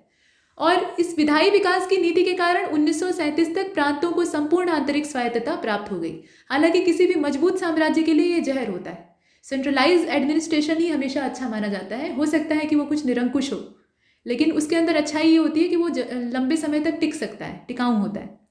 इसने बंगाल, उत्तर पश्चिमी प्रांतों और पंजाब के लिए नई विधान परिषदों की स्थापना का भी प्रावधान किया। और स्थापना का जो समय है उसको ध्यान दीजिएगा, बंगाल के लिए 1862, नॉर्थ वेस्टर्न प्रोविंसेस के लिए 1886 और पंजाब के लिए 1897। वायसराय की परिषद को भारत के व्यापार के अधिक सुविधाजनक लेन देन के नियम और आदेश बनाने का काफ़ी बड़ा अधिकार दिया गया। और 1859 में लॉर्ड कैनिंग, उस समय वही वायसराय था, उसके द्वारा पोर्टफोलियो प्रणाली को शुरू किया गया और उसे मान्यता मिल गई। ये ध्यान दीजिएगा, ये पूछा जाता है। और इसके तहत वायसराय की परिषद के एक सदस्य को, पोर्टफोलियो प्रणाली थी क्या, तो वायसराय की परिषद के एक सदस्य को सरकार के एक या एक से अधिक विभागों का प्रभारी बनाया गया और उसे अंतिम आदेश जारी करने के लिए अधिकृत भी किया गया। मतलब वो एक या एक से ज़्यादा विभाग का प्रभारी हो सकता था, ये प्रावधान था। अपने विभागों के मामले के या परिषद के संदर्भ में वो आदेश जारी करने के लिए अधिकृत किया गया। सार्वजनिक राजस्व या ऋण, सैन्य, धर्म, विदेशी मामलों से संबंधित कोई भी विधेयक गवर्नर जनरल की सहमति के बिना पारित नहीं किया जा सकता है, ये इसमें प्रावधान किया गया। वायसराय या गवर्नर जनरल को आपातकाल के दौरान विधान परिषद की सहमति के बिना अध्यादेश जारी करने का अधिकार, मतलब यहाँ भले ही डिसेंट्रलाइजेशन हो रहा है, लेकिन जो केंद्रीय तत्व था यानी वायसराय, उसके हाथ में अभी भी अच्छी खासी पावर थी। अंग्रेज मूर्ख नहीं थे। डिसेंट्रलाइजेशन का मतलब यहाँ पे उन्होंने बिखेरने से नहीं लिया था, उन्होंने सिर्फ प्रांतों को स्वायत्तता दी थी, वो भी एक हद तक, और मूल नियंत्रण अब भी वायसराय के हाथ में था। मतलब अंतिम फैसला वो कभी भी ले सकता था, उसके लिए उसे किसी भी विधान परिषद की सहमति, सहयोग की आवश्यकता नहीं। अगर वो चाहे तो अपनी मन की कर सकता है। और गवर्नर जनरल को दी गई अध्यादेश की शक्ति ने उसे पूर्ण शक्तियां दे दी, मतलब निरंकुश ताकत दे दी। आगे देखते हैं। देखिए, ब्रिटेन में भारत के राज्य सचिव भी गवर्नर जनरल की परिषद द्वारा पारित किसी अधिनियम को भंग कर सकते थे। तो गवर्नर जनरल की जो परिषद है वो इस मामले में काफ़ी हद तक प्रतिबंधित हो गई थी। भारतीय परिषद अधिनियम 1892 को आप देखें तो ब्रिटिश संसद का ही ये अधिनियम था, ये बताने की जरूरत नहीं है। ब्रिटिश भारत में विधान परिषदों की संरचना में और कार्य में तरह तरह के संशोधन किए जाते हैं। विशेष रूप से अधिनियम ने केंद्रीय और प्रांतीय परिषदों के सदस्यों की संख्या को काफ़ी बढ़ा दिया और अपनाए गए नियमों के तहत अब गवर्नर जनरल की परिषद में 9 पदेन सदस्य होते थे। संख्या कितनी होती थी? 9 होती थी एक्चुअली। और इसमें कौन कौन से हैं? तो गवर्नर जनरल है, कार्यकारी परिषद के 6 मेंबर्स होते थे, कमांडर इन चीफ होता ही होता था और प्रांत के प्रमुख भी इसमें शामिल होते थे। इस प्रकार से ये परिषद बनती थी। 6 आधिकारिक अतिरिक्त सदस्य हुआ करते थे और बंगाल, बॉम्बे और मद्रास उत्तर पश्चिमी प्रांत की जो विधान परिषदें थी वहाँ से 10 मेंबर आते थे जो कि नॉन गवर्नमेंटल होते थे, मतलब नॉन ऑफिशियल होते थे। पंजाब और बर्मा की विधान परिषदों की स्थापना हो गई तो वहाँ भी एक एक सदस्य वापस कर दिया गया। अच्छा, पदेन सदस्यों के संयोजन में यहाँ आप देख रहे हैं आधिकारिक सदस्यों ने बहुमत का गठन किया और 1892 में केंद्रीय विधान परिषद में 24 सदस्य थे। संख्या आप देखिए, केवल 5 उसमें से भारतीय थे, तो हमारा उसमें जो रोल था वो बहुत थोड़ा सा था। अब यहाँ एक चीज़ और है कि सभी प्रांतों में बॉम्बे ने कुछ अपवादों के साथ एक आधिकारिक बहुमत, जबकि कानून द्वारा आवश्यक नहीं था, उसको बना कर रखा। तो ये एक चीज़ है, आप बॉम्बे प्रेसिडेंसी को याद करेंगे। और केंद्रीय विधान परिषद का विस्तार 10 से लेकर 16 अतिरिक्त सदस्यों को शामिल करने के लिए किया गया था। प्रांतों की विशिष्टताएं आपस में अलग अलग थी। बॉम्बे में 8 अतिरिक्त सदस्य थे, मद्रास में 20 थे, बंगाल में 20 थे और उत्तर पश्चिमी प्रोविंस और अवध वाला जो क्षेत्र था वहाँ पर 15 थे। एक चीज़ और यहाँ आप देखें कि इस अधिनियम के तहत केंद्रीय और प्रांतीय विधान परिषदों में अतिरिक्त जो गैर सरकारी सदस्य हैं उनकी संख्या बढ़ा दी गई, लेकिन आधिकारिक बहुमत को बनाए रखा। विधान परिषदों के कार्य में वृद्धि हुई और बजट, जो कि जनहित मामले पर चर्चा करने की शक्ति इत्यादि है, तो उसके लिए 6 दिनों का नोटिस देना पड़ता था, लेकिन कुल मिलाकर उसके कार्यभार में वृद्धि हुई। प्रांतीय विधान परिषदों और बंगाल चैम्बर ऑफ कॉमर्स की सिफारिश पर वायसराय के द्वारा केंद्रीय विधान परिषद के कुछ गैर आधिकारिक सदस्यों के नामांकन के लिए यहाँ पर अधिकार दिए गए और राज्यपालों को प्रांतीय विधान परिषदों के नामांकन के लिए प्रदान करता है कि जिला बोर्डों, नगर पालिकाओं, विश्वविद्यालयों, व्यापार संघों, जमींदारों और कक्षों की सिफारिश पर ये सारी चीज़ें जो हो रही है ना, यहाँ पे आप एक एक करके देखिए। गवर्नर जनरल की अनुमति से विधान परिषदों को नए कानून बनाने और पुराने कानूनों को निरस्त करने का अधिकार दिया गया। मतलब इतने सारे अधिकार दिए गए। इसमें आप A, B करके इसका क्लासिफिकेशन देख रहे हैं ना, तो ये सब राइट्स हैं। प्रतिनिधित्व का सिद्धांत इस अधिनियम के माध्यम से ही शुरू होता है। हालांकि अधिनियम में चुनाव शब्द का इस्तेमाल नहीं किया गया, यहाँ चुनाव शब्द कहीं भी नहीं आया है। निर्वाचन पद्धति का आरंभ होता है, ये सबसे महत्वपूर्ण विशेषता इस अधिनियम की थी। निर्वाचन प्रणाली यहीं से शुरू हुई थी। अब आ जाइए मर्ले मिंटो रिफॉर्म में, यानी भारतीय परिषद अधिनियम 1909। इसे मर्ले मिंटो सुधार कहा जाता है। मर्ले कौन थे? ये भारत सचिव थे और मिंटो उस समय का वायसराय था। अब यहाँ आप देख रहे हैं कि जॉन मर्ले लिबरल सरकार के सदस्य थे। सुधार की आवश्यकता को बल देने के लिए गोपाल कृष्ण गोखले ने इंग्लैंड में मर्ले से मुलाकात की थी। ये यहाँ ध्यान दीजिएगा तथ्य। आगा खां के नेतृत्व में शिमला प्रतिनियुक्ति नाम का जो मुस्लिम अभिजात्य वर्ग का एक समूह था, उसने लॉर्ड मिंटो से मुलाकात की और अक्टूबर 1906 में योगदान के मूल्य को देखते हुए मुसलमानों के लिए अलग निर्वाचक मंडल और संख्यात्मक ताकत के अधिक प्रतिनिधित्व की बात की गई। तो ये सांप्रदायिक निर्वाचन के सिद्धांत को यहाँ से लागू करता है, मतलब हिंदू, मुस्लिम और इस तरह से अन्य जो संप्रदाय हैं उनके बीच में पृथक निर्वाचन की व्यवस्था हो, मतलब पृथक निर्वाचन का क्षेत्र उन्हें प्राप्त हो, ऐसा प्रावधान इसमें किया गया। और केंद्रीय और प्रांतीय दोनों विधान परिषदों के आकार में काफ़ी वृद्धि की गई। पूर्व जो आधिकारिक सदस्य थे, जो भी ऑफिशियल मेंबर थे, उनको अगर हम छोड़ दें तो बाकी केंद्रीय विधान परिषद के सदस्यों की संख्या काफ़ी बढ़ गई थी। 16 से बढ़ाकर उसको 60 कर दिया गया था, यानी आकार दिनों दिन बढ़ता जा रहा है। प्रांतीय विधान परिषदों के सदस्यों की संख्या एक समान नहीं थी। जैसी जहाँ की जिस प्रांत की जैसी आवश्यकता थी वैसा इसको रखा गया। मतलब बंगाल में अलग, मद्रास में अलग, बम्बई में अलग, इस तरीके से, ठीक। लेकिन यहाँ पर अलग अलग है नहीं। देखिए, बंगाल, मद्रास, बम्बई संयुक्त प्रांत की विधान परिषदों में प्रत्येक में 50 थे, यानी बंगाल में भी 50, मद्रास में भी 50, बम्बई में भी 50 और संयुक्त प्रांत की जो विधान परिषद है उसमें भी 50। लेकिन पंजाब, बर्मा और असम की जो विधान परिषद थी वहाँ पर 30 थे। तो संख्या के आधार पर आमतौर पर होता था या महत्व के आधार पर। अब इसके बाद देखें, विधान परिषदों के सदस्य केंद्र और प्रांतों दोनों में 4 श्रेणियों में होने थे, मतलब उन्हें रखा जाना था। पदेन सदस्य गवर्नर जनरल और उसकी कार्यकारी परिषद के सदस्य होते थे। उसके अलावा नामित आधिकारिक सदस्य होते थे, जो कि गवर्नर जनरल के द्वारा ही नॉमिनेट किए जाते थे। निर्वाचित सदस्यों की अगर हम बात करें तो उसे विभिन्न श्रेणियों के द्वारा चुना जाता था और निर्वाचित सदस्य अप्रत्यक्ष रूप से चुने गए थे। स्थानीय निकायों और वाणिज्य मंडलों से उनका संबंध था। जमींदारों, विश्वविद्यालयों, व्यापारियों के समुदायों और मुसलमानों को इसमें रखा गया था। तो ये था सांप्रदायिक निर्वाचन का खाका। स्थानीय निकायों ने एक निर्वाचक मंडल का चुनाव किया जो कि प्रांतीय विधान परिषदों के सदस्यों का चुनाव करेगा और ये सदस्य बदले में केंद्रीय विधान परिषदों के सदस्यों का चुनाव करेंगे। तो ये चुनाव की प्रक्रिया है।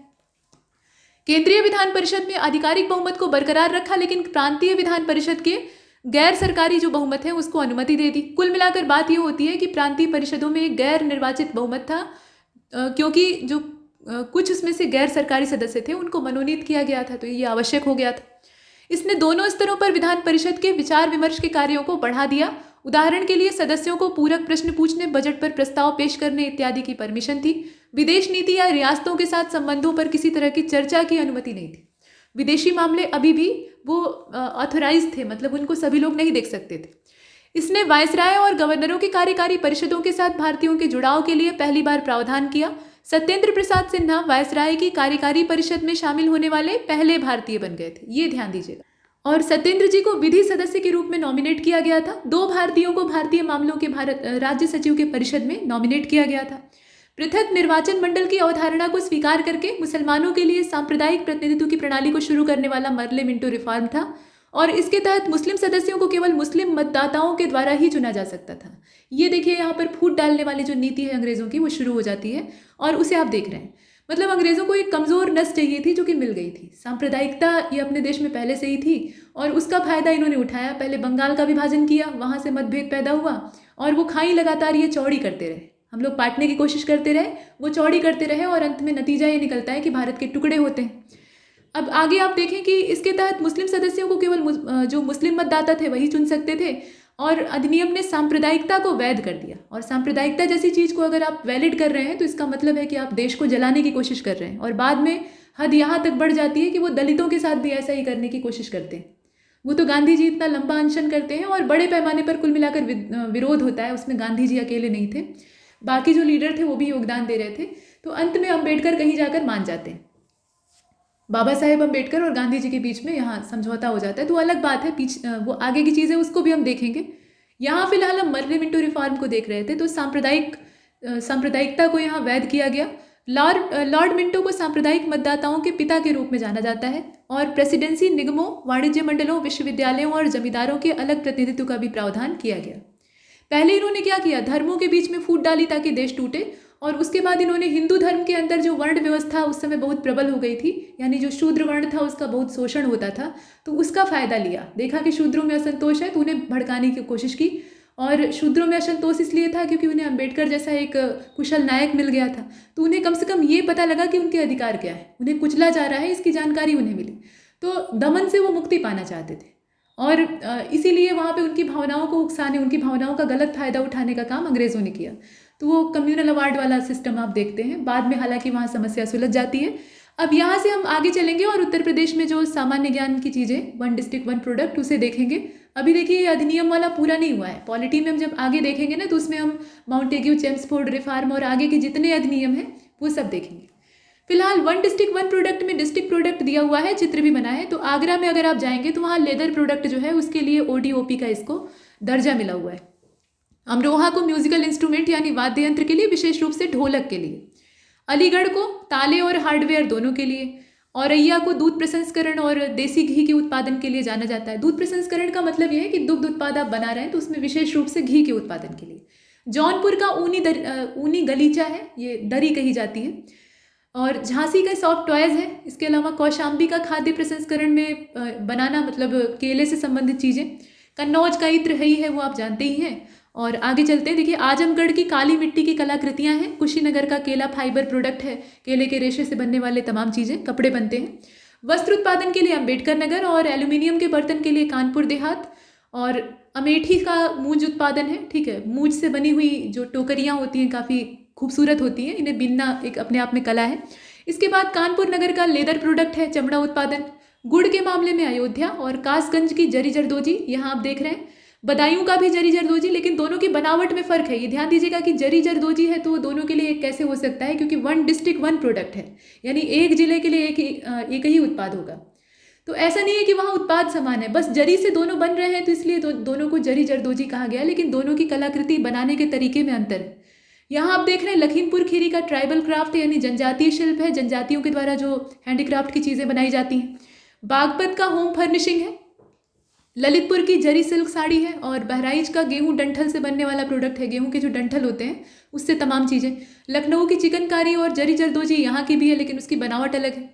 महाराजगंज के फर्नीचर है, मेरठ की खेल सामग्री है, स्पोर्ट्स के बहुत ही उम्दा क्वालिटी के सामान यहाँ मिलते हैं। गौरा पत्थर, ये आपका गौरा स्टोन क्राफ्ट है असल में, मतलब देखें आप किस तरह की कलाकृतियाँ बनती हैं। यहाँ दूध पीता हुआ बछड़ा और गाय, इस तरह की मूर्तियाँ, तो ये सब प्रचलित है महोबा में। काष्ठ कला बस्ती की प्रचलित है, और बलिया की बिंदी उत्पादन जो टिकुली प्रोडक्शन है, ये देखिए बिंदी से थोड़ा भिन्न होता है। बिंदी तो एक सामान्य होती है कि वेलवेट का होता है आमतौर पे, और पीछे उसके गोंद लगा रहता है, आप ऐसे चिपका लेते हैं। लेकिन जो टिकुली होती है ना, उसमें पीछे गोंद लगाना पड़ता है, मतलब वो गोंद अलग होता है।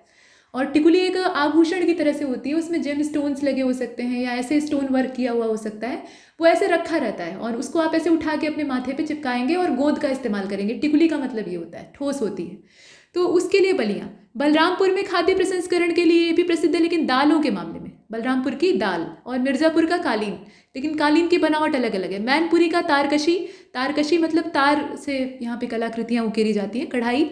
मुरादाबाद का धातु शिल्प मेटल क्राफ्ट, यहाँ आप बारहसिंगे को देख रहे हैं। शजर पत्थर का जो शिल्प है, क्राफ्ट है, वो प्रचलित है बांदा में। और काष्ठ कला बिजनौर की भी प्रचलित है। सैनिटरी फिटिंग के लिए मथुरा को जानते हैं, वन डिस्ट्रिक्ट वन प्रोडक्ट में। मुजफ्फरनगर का गुड़, मऊ का वस्त्र उत्पाद, पावरलूम, पहले हैंडलूम था, अभी पावरलूम हो गया है उसी की जगह पे, तो यहाँ का जो हथकरघा उद्योग है वो काफ़ी फेमस है। इसके बाद आप चंदौली में चले जाएं तो वहाँ भी जरी जरदोजी, लेकिन डिज़ाइन अलग है। सिरेमिक उत्पादों के लिए बुलंदशहर है, वस्त्र उत्पादन के लिए बाराबंकी है बिजनौर की काष्ठ कला को हमने देखा था। चित्रकूट में लकड़ी के खिलौने हैं, यहाँ आप देख रहे हैं कितने सुंदर खिलौने।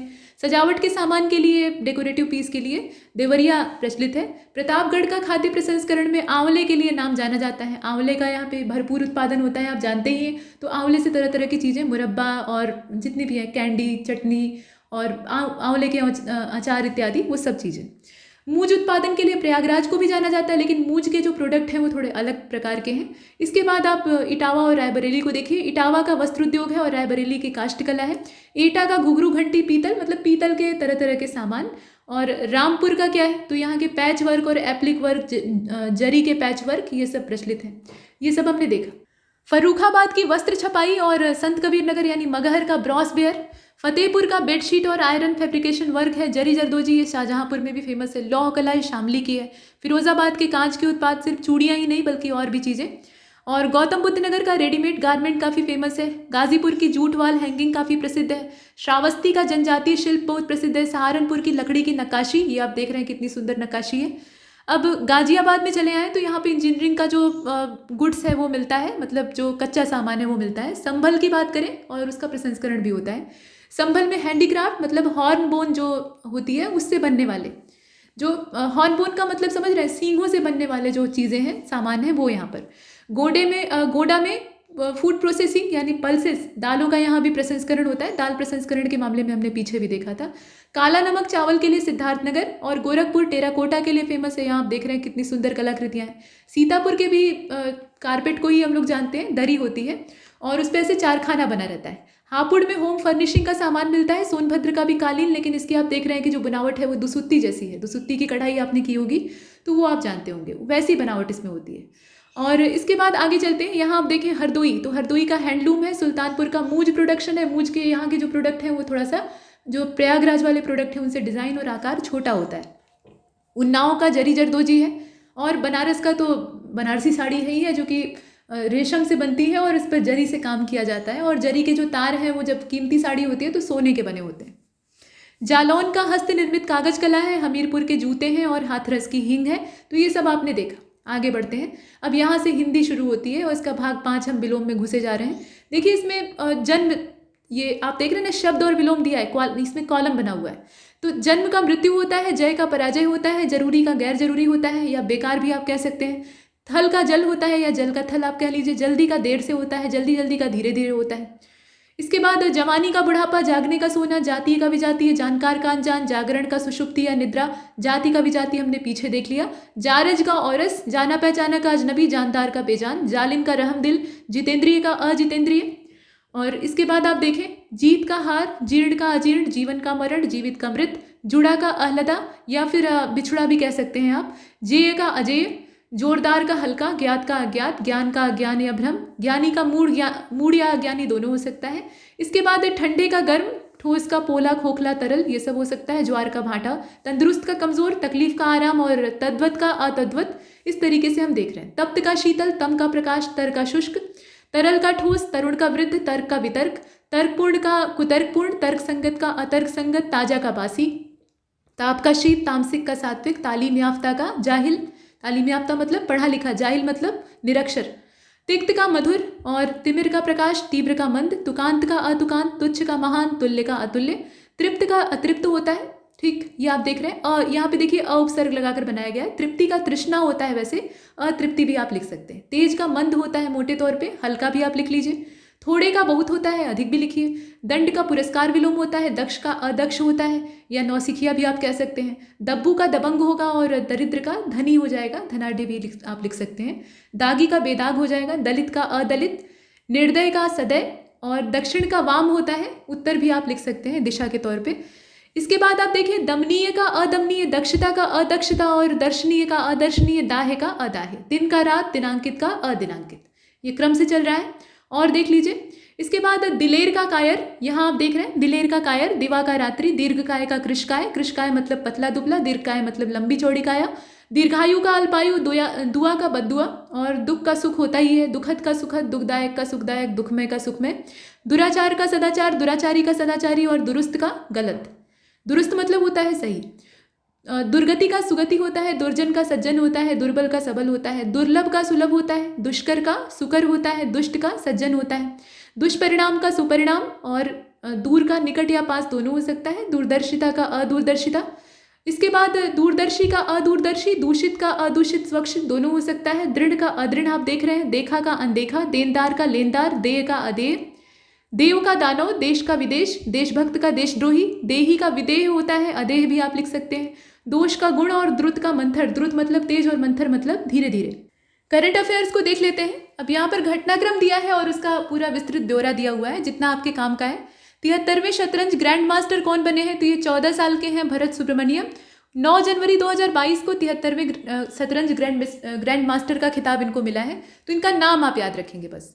इसके बाद आप देखें विश्व बधिर T20 क्रिकेट चैंपियनशिप 2023, बहरों का मतलब बहरे लोग जो है दृष्टि, यहाँ पे श्रवण बाधित इन्हें कहना चाहिए, तो श्रवण बाधित जो लोग हैं उनका ये T20 मैच था। और भारतीय खेल परिषद को 10 से 20 जनवरी 2023 तक केरल में पहली विश्व बधिर T20 क्रिकेट चैंपियनशिप की मेजबानी करने के लिए बधिरों के लिए खेल की अंतर्राष्ट्रीय समिति यानी जो IC, यहाँ आप इसकी समिति का शॉर्टकट भी देखिएगा ICSD, इससे परमिशन मिल गई है। और यह चैंपियनशिप होगी कहाँ पर? तो केरल के तिरुवनंतपुरम में से खेला जाएगा और ये होगा 2023 में।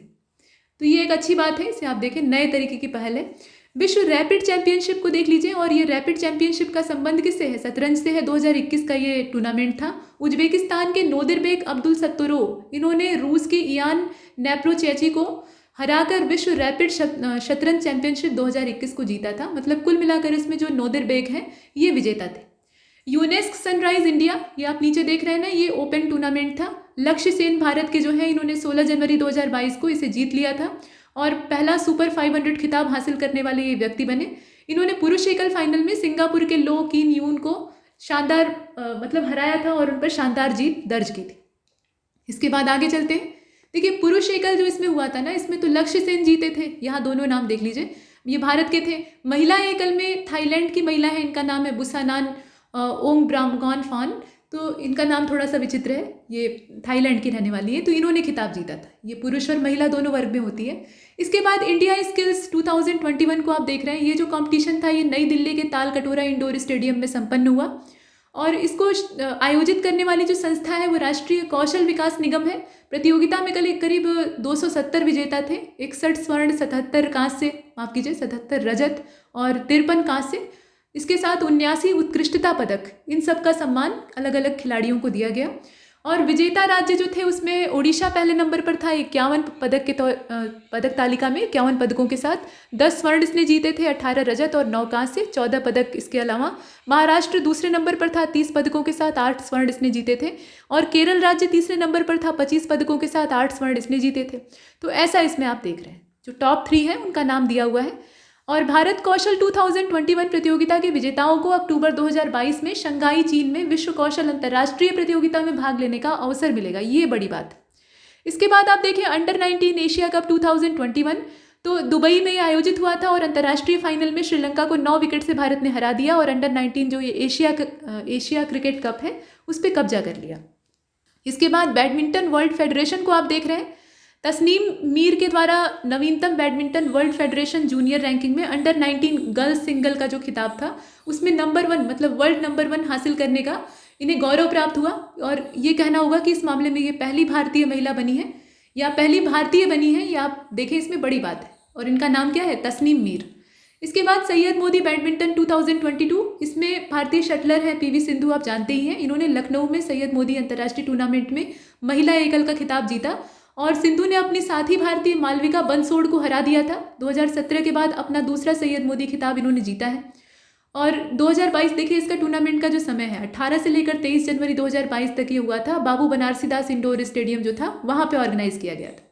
विराट कोहली कप्तानी छोड़ दिए हैं और दक्षिण अफ्रीका के खिलाफ 1-2 से टेस्ट सीरीज जब हार गए तो उसके एक दिन बाद 15 जनवरी 2022 को ये भारतीय टेस्ट क्रिकेट टीम जो है उससे इस्तीफा दे दिए और टेस्ट कप्तान के तौर पे इन्हें 2014 में नियुक्त किया गया था, तो वहाँ से ये कप्तानी छोड़े।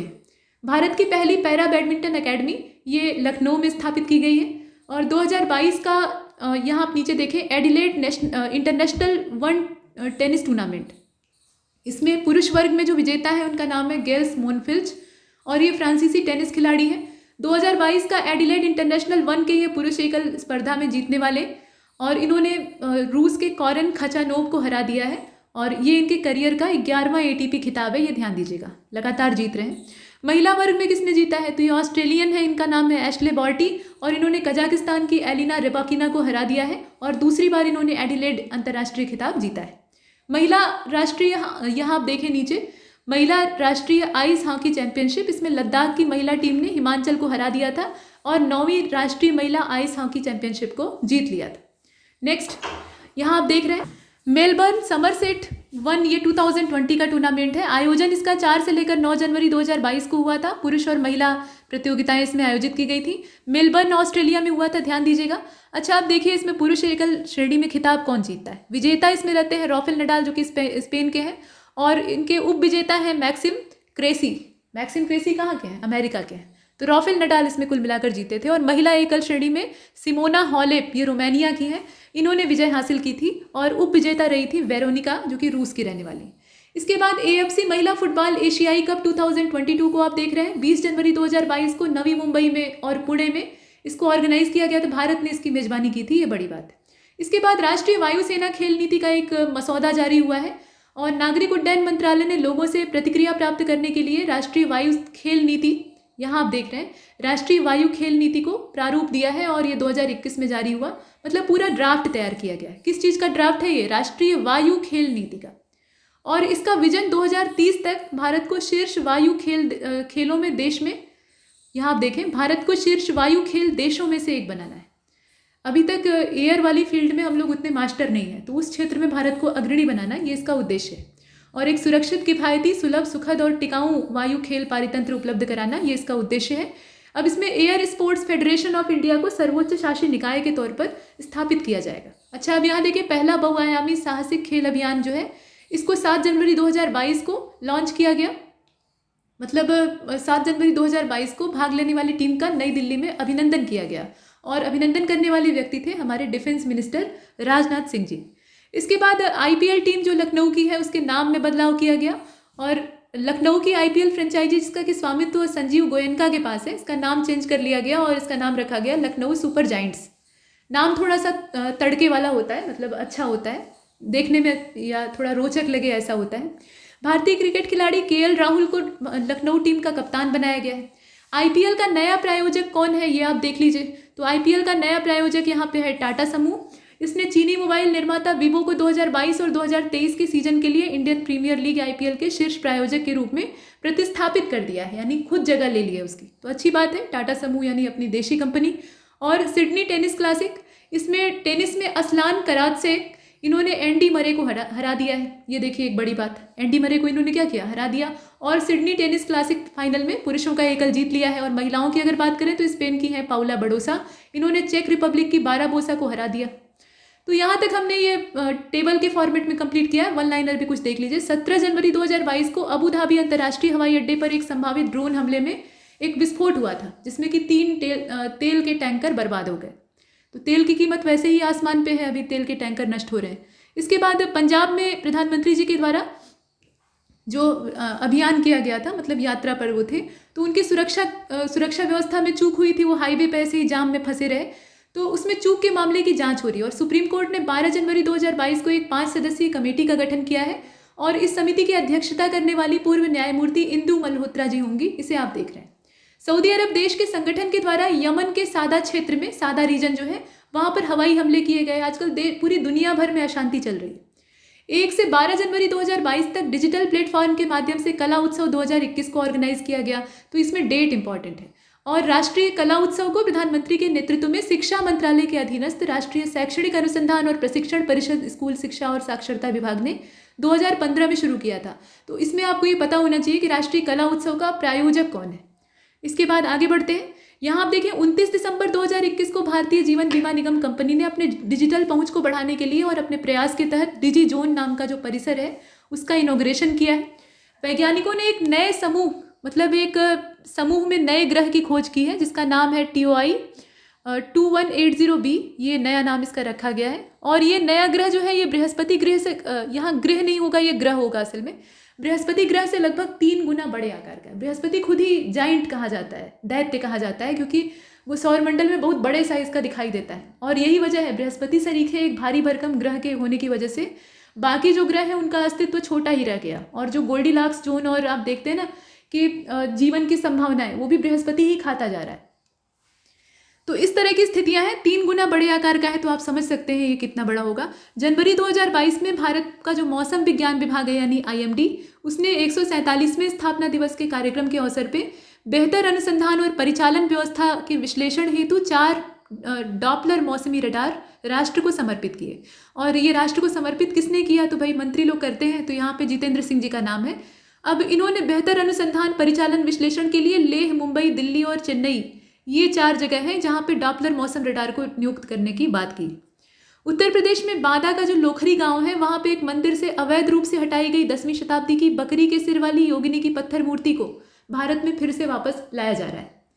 ठीक है, तो भारत में अपनी चीज़ें रिटर्न होनी शुरू हुई हैं। अब बड़ी बड़ी चीज़ें भी वापस आ जाएं तो अच्छी बात है। देखिए यहाँ देखिए आप नीचे, लंदन में भारतीय उच्च आयोग ने 1980 के दशक के आसपास लोखरी में एक मंदिर से अवैध रूप से इसे हटा दिया था और इसकी बरामदगी हुई है और इसे स्वदेश भेजे जाने की घोषणा हुई है। तो ये भारतीय उच्च आयोग का अपना इसमें प्रयास था। कुल मिलाकर ये भारत आ रही है। और योगिनी का मतलब ये है कि ये काली देवी का ही एक रूप होती है। योगिनी 64 योगिनी का मंदिर आपने देखा है ना, ये महाविद्याएं होती हैं और इनके सिर पर बकरी का सिर लगा है, मतलब चमत्कारी वहाँ पर जो माहौल है उसको दिखाने का प्रयास किया जा रहा है। इसके बाद देखिए ऑस्ट्रेलिया का ऑनलाइन सेफ्टी बिल लागू किया गया और जुलाई 2021 से ये पारित हो जाएगा। ये एक बड़ी बात है। Arunachal Pradesh infrastructure financing authority की स्थापना करेगी। इंफ्रास्ट्रक्चर डेवलपमेंट इसका पर्पज है। जनवरी 2022 में भारतीय टेनिस इतिहास की सबसे सफल महिला खिलाड़ी सानिया मिर्जा ने 2022 सीजन के अंत में खेल से संन्यास लेने का फैसला किया है। और भारत और डेनमार्क ने एक ही बैठक में हरित हाइड्रोजन सहित हरित ईंधन पर संयुक्त अनुसंधान और विकास शुरू करने की सहमति दर्ज की है। भारतीय प्रतिभूति और विनिमय बोर्ड ने मोबाइल एप्लीकेशन सारथी, जो कि निवेशकों की समझ संवर्धन हेतु लॉन्च किया गया है, उसका यहाँ पे जिक्र किया गया। मतलब इसे सेबी के द्वारा लॉन्च किया गया है और ये एक मोबाइल ऐप है, इसे आप देख रहे हैं। कंटेंट क्रिएटर और अभिनेत्री है, इनका नाम है प्राजक्ता कोली। ये UNDP युवा जलवायु चैंपियन बनी है। ये बड़ी बात है, भारत की ये पहली है इस प्रकार की। 16 जनवरी 2022 की हम बात करें तो भारत के राष्ट्रीय कोविड-19 टीकाकरण कार्यक्रम की पहली वर्षगांठ के अवसर पे स्मारक डाक टिकट मनसुख मंडाविया ने जारी किया। 16 जनवरी 2022 को इसे जारी किया गया। और नई दिल्ली के इंडिया गेट पर नेताजी सुभाष चंद्र बोस, महान स्वतंत्रता सेनानी की भव्य प्रतिमा स्थापित की गई है। 23 जनवरी 2022 को नेताजी का जो जन्मदिन की वर्षगांठ मनाई जा रही थी, 125वीं जयंती थी, उसके मौके पर मोदी जी के द्वारा नई दिल्ली में इंडिया गेट पर नेताजी सुभाष चंद्र बोस की एक ग्रेनाइट की प्रतिमा का अनावरण किया गया है। ग्रेनाइट की प्रतिमा जो है वो ज़्यादा स्थायी रहेगी लंबे समय तक। इसके बाद आप देखें जनवरी 2021 की बात है, हरियाणा और हिमाचल प्रदेश की सरकारों ने यमुनानगर जिले की आदि बद्री में एक बांध बनाने के लिए एक समझौते पर हस्ताक्षर किए हैं। तो 2 राज्यों के बीच में ये समझौता हुआ है। ये बांध हरियाणा और हिमाचल प्रदेश की सीमा के पास में स्थित है, मतलब थोड़ा थोड़ा दोनों में आता है। ये बांध पौराणिक और ऐतिहासिक नदी है, विशेष रूप से पौराणिक है, पुराणों में जिक्र है, सरस्वती नदी, उसका कायाकल्प करने का काम करेगा। क्योंकि पानी रहेगा तो ही नदी जिंदा रहेगी, तो पानी उपलब्ध कराएगा ये नदी को और पुनर्जीवित करने के साथ साथ भूजल स्तर को बढ़ाने में भी सहयोग करेगा। अब अगली न्यूज़ आपको बताती है कि भारत की शीर्ष अंकशास्त्री जेसी चौधरी ने अंकशास्त्र के सबसे बड़े पाठ का विश्व रिकॉर्ड बनाया है और अंकशास्त्र के क्षेत्र में अब तक का जो पहला गिनीज वर्ल्ड रिकॉर्ड था उसके तौर पे हम इसे देखते हैं। अच्छा, ये देखिए कि इस पहल का आयोजन चौधरी न्यूमेरो प्राइवेट लिमिटेड यानी CNPL और इंडियन इंस्टीट्यूट ऑफ न्यूमरोलॉजी के द्वारा किया गया था। तो इसमें सौजन्यकर्ता का नाम हो सकता है कि पूछा जाए। स्टार रेटिंग सिस्टम को शुरू करने वाला मंत्रालय है पर्यावरण, वन और जलवायु परिवर्तन मंत्रालय। ये पूछा जा सकता है कि सिस्टम को किस मिनिस्ट्री ने लॉन्च किया है। जनवरी 2022 में फेसबुक की पेरेंट कंपनी मेटा, इसने आर्टिफिशियल इंटेलिजेंस से लैस दुनिया का सबसे फास्ट सुपर कंप्यूटर तैयार करने की घोषणा की है। अभी तैयार नहीं किया है, घोषणा की है। इसके बाद आप देख रहे हैं कि शीतकालीन ओलंपिक खेल 4 फरवरी से लेकर 20 फरवरी तक बीजिंग में आयोजित किया गया। तो ये हो चुका है, डेट इसकी यहाँ आप देख सकते हैं। जनवरी 2021 में पेरू देश की सरकार ने तेल रिसाव के कारण पर्यावरण आपातकाल की घोषणा की है, जो कि 90 दिनों तक चलेगा, 90 दिनों तक। हाल ही में मेघालय राज्य के मुख्यमंत्री ने रबर फिग वृक्ष, जिसे कि फिकस इलास्टिका कहा जाता है, इसका ये वानस्पतिक नाम है, इससे बने हुए लिविंग रूट ब्रिज, मतलब जो जीवित जड़ों से बना हुआ पुल होता है, उसके लिए यूनेस्को की विश्व धरोहर टैग की मांग की है। तो ये टैग इसे मिलना चाहिए। कुल मिलाकर मेघालय में ये जो जैविक पुल है, इसके बारे में आपने कई बार पढ़ा होगा कि ये जो पौधे की जड़ें हैं, लचीली जड़ें हैं, उनके सहारे बनाया गया। तो इस तरीके से हमने यहाँ पर इस डाटा को कंप्लीट किया है। इस मॉड्यूल में इतना ही। तब तक के लिए नमस्कार।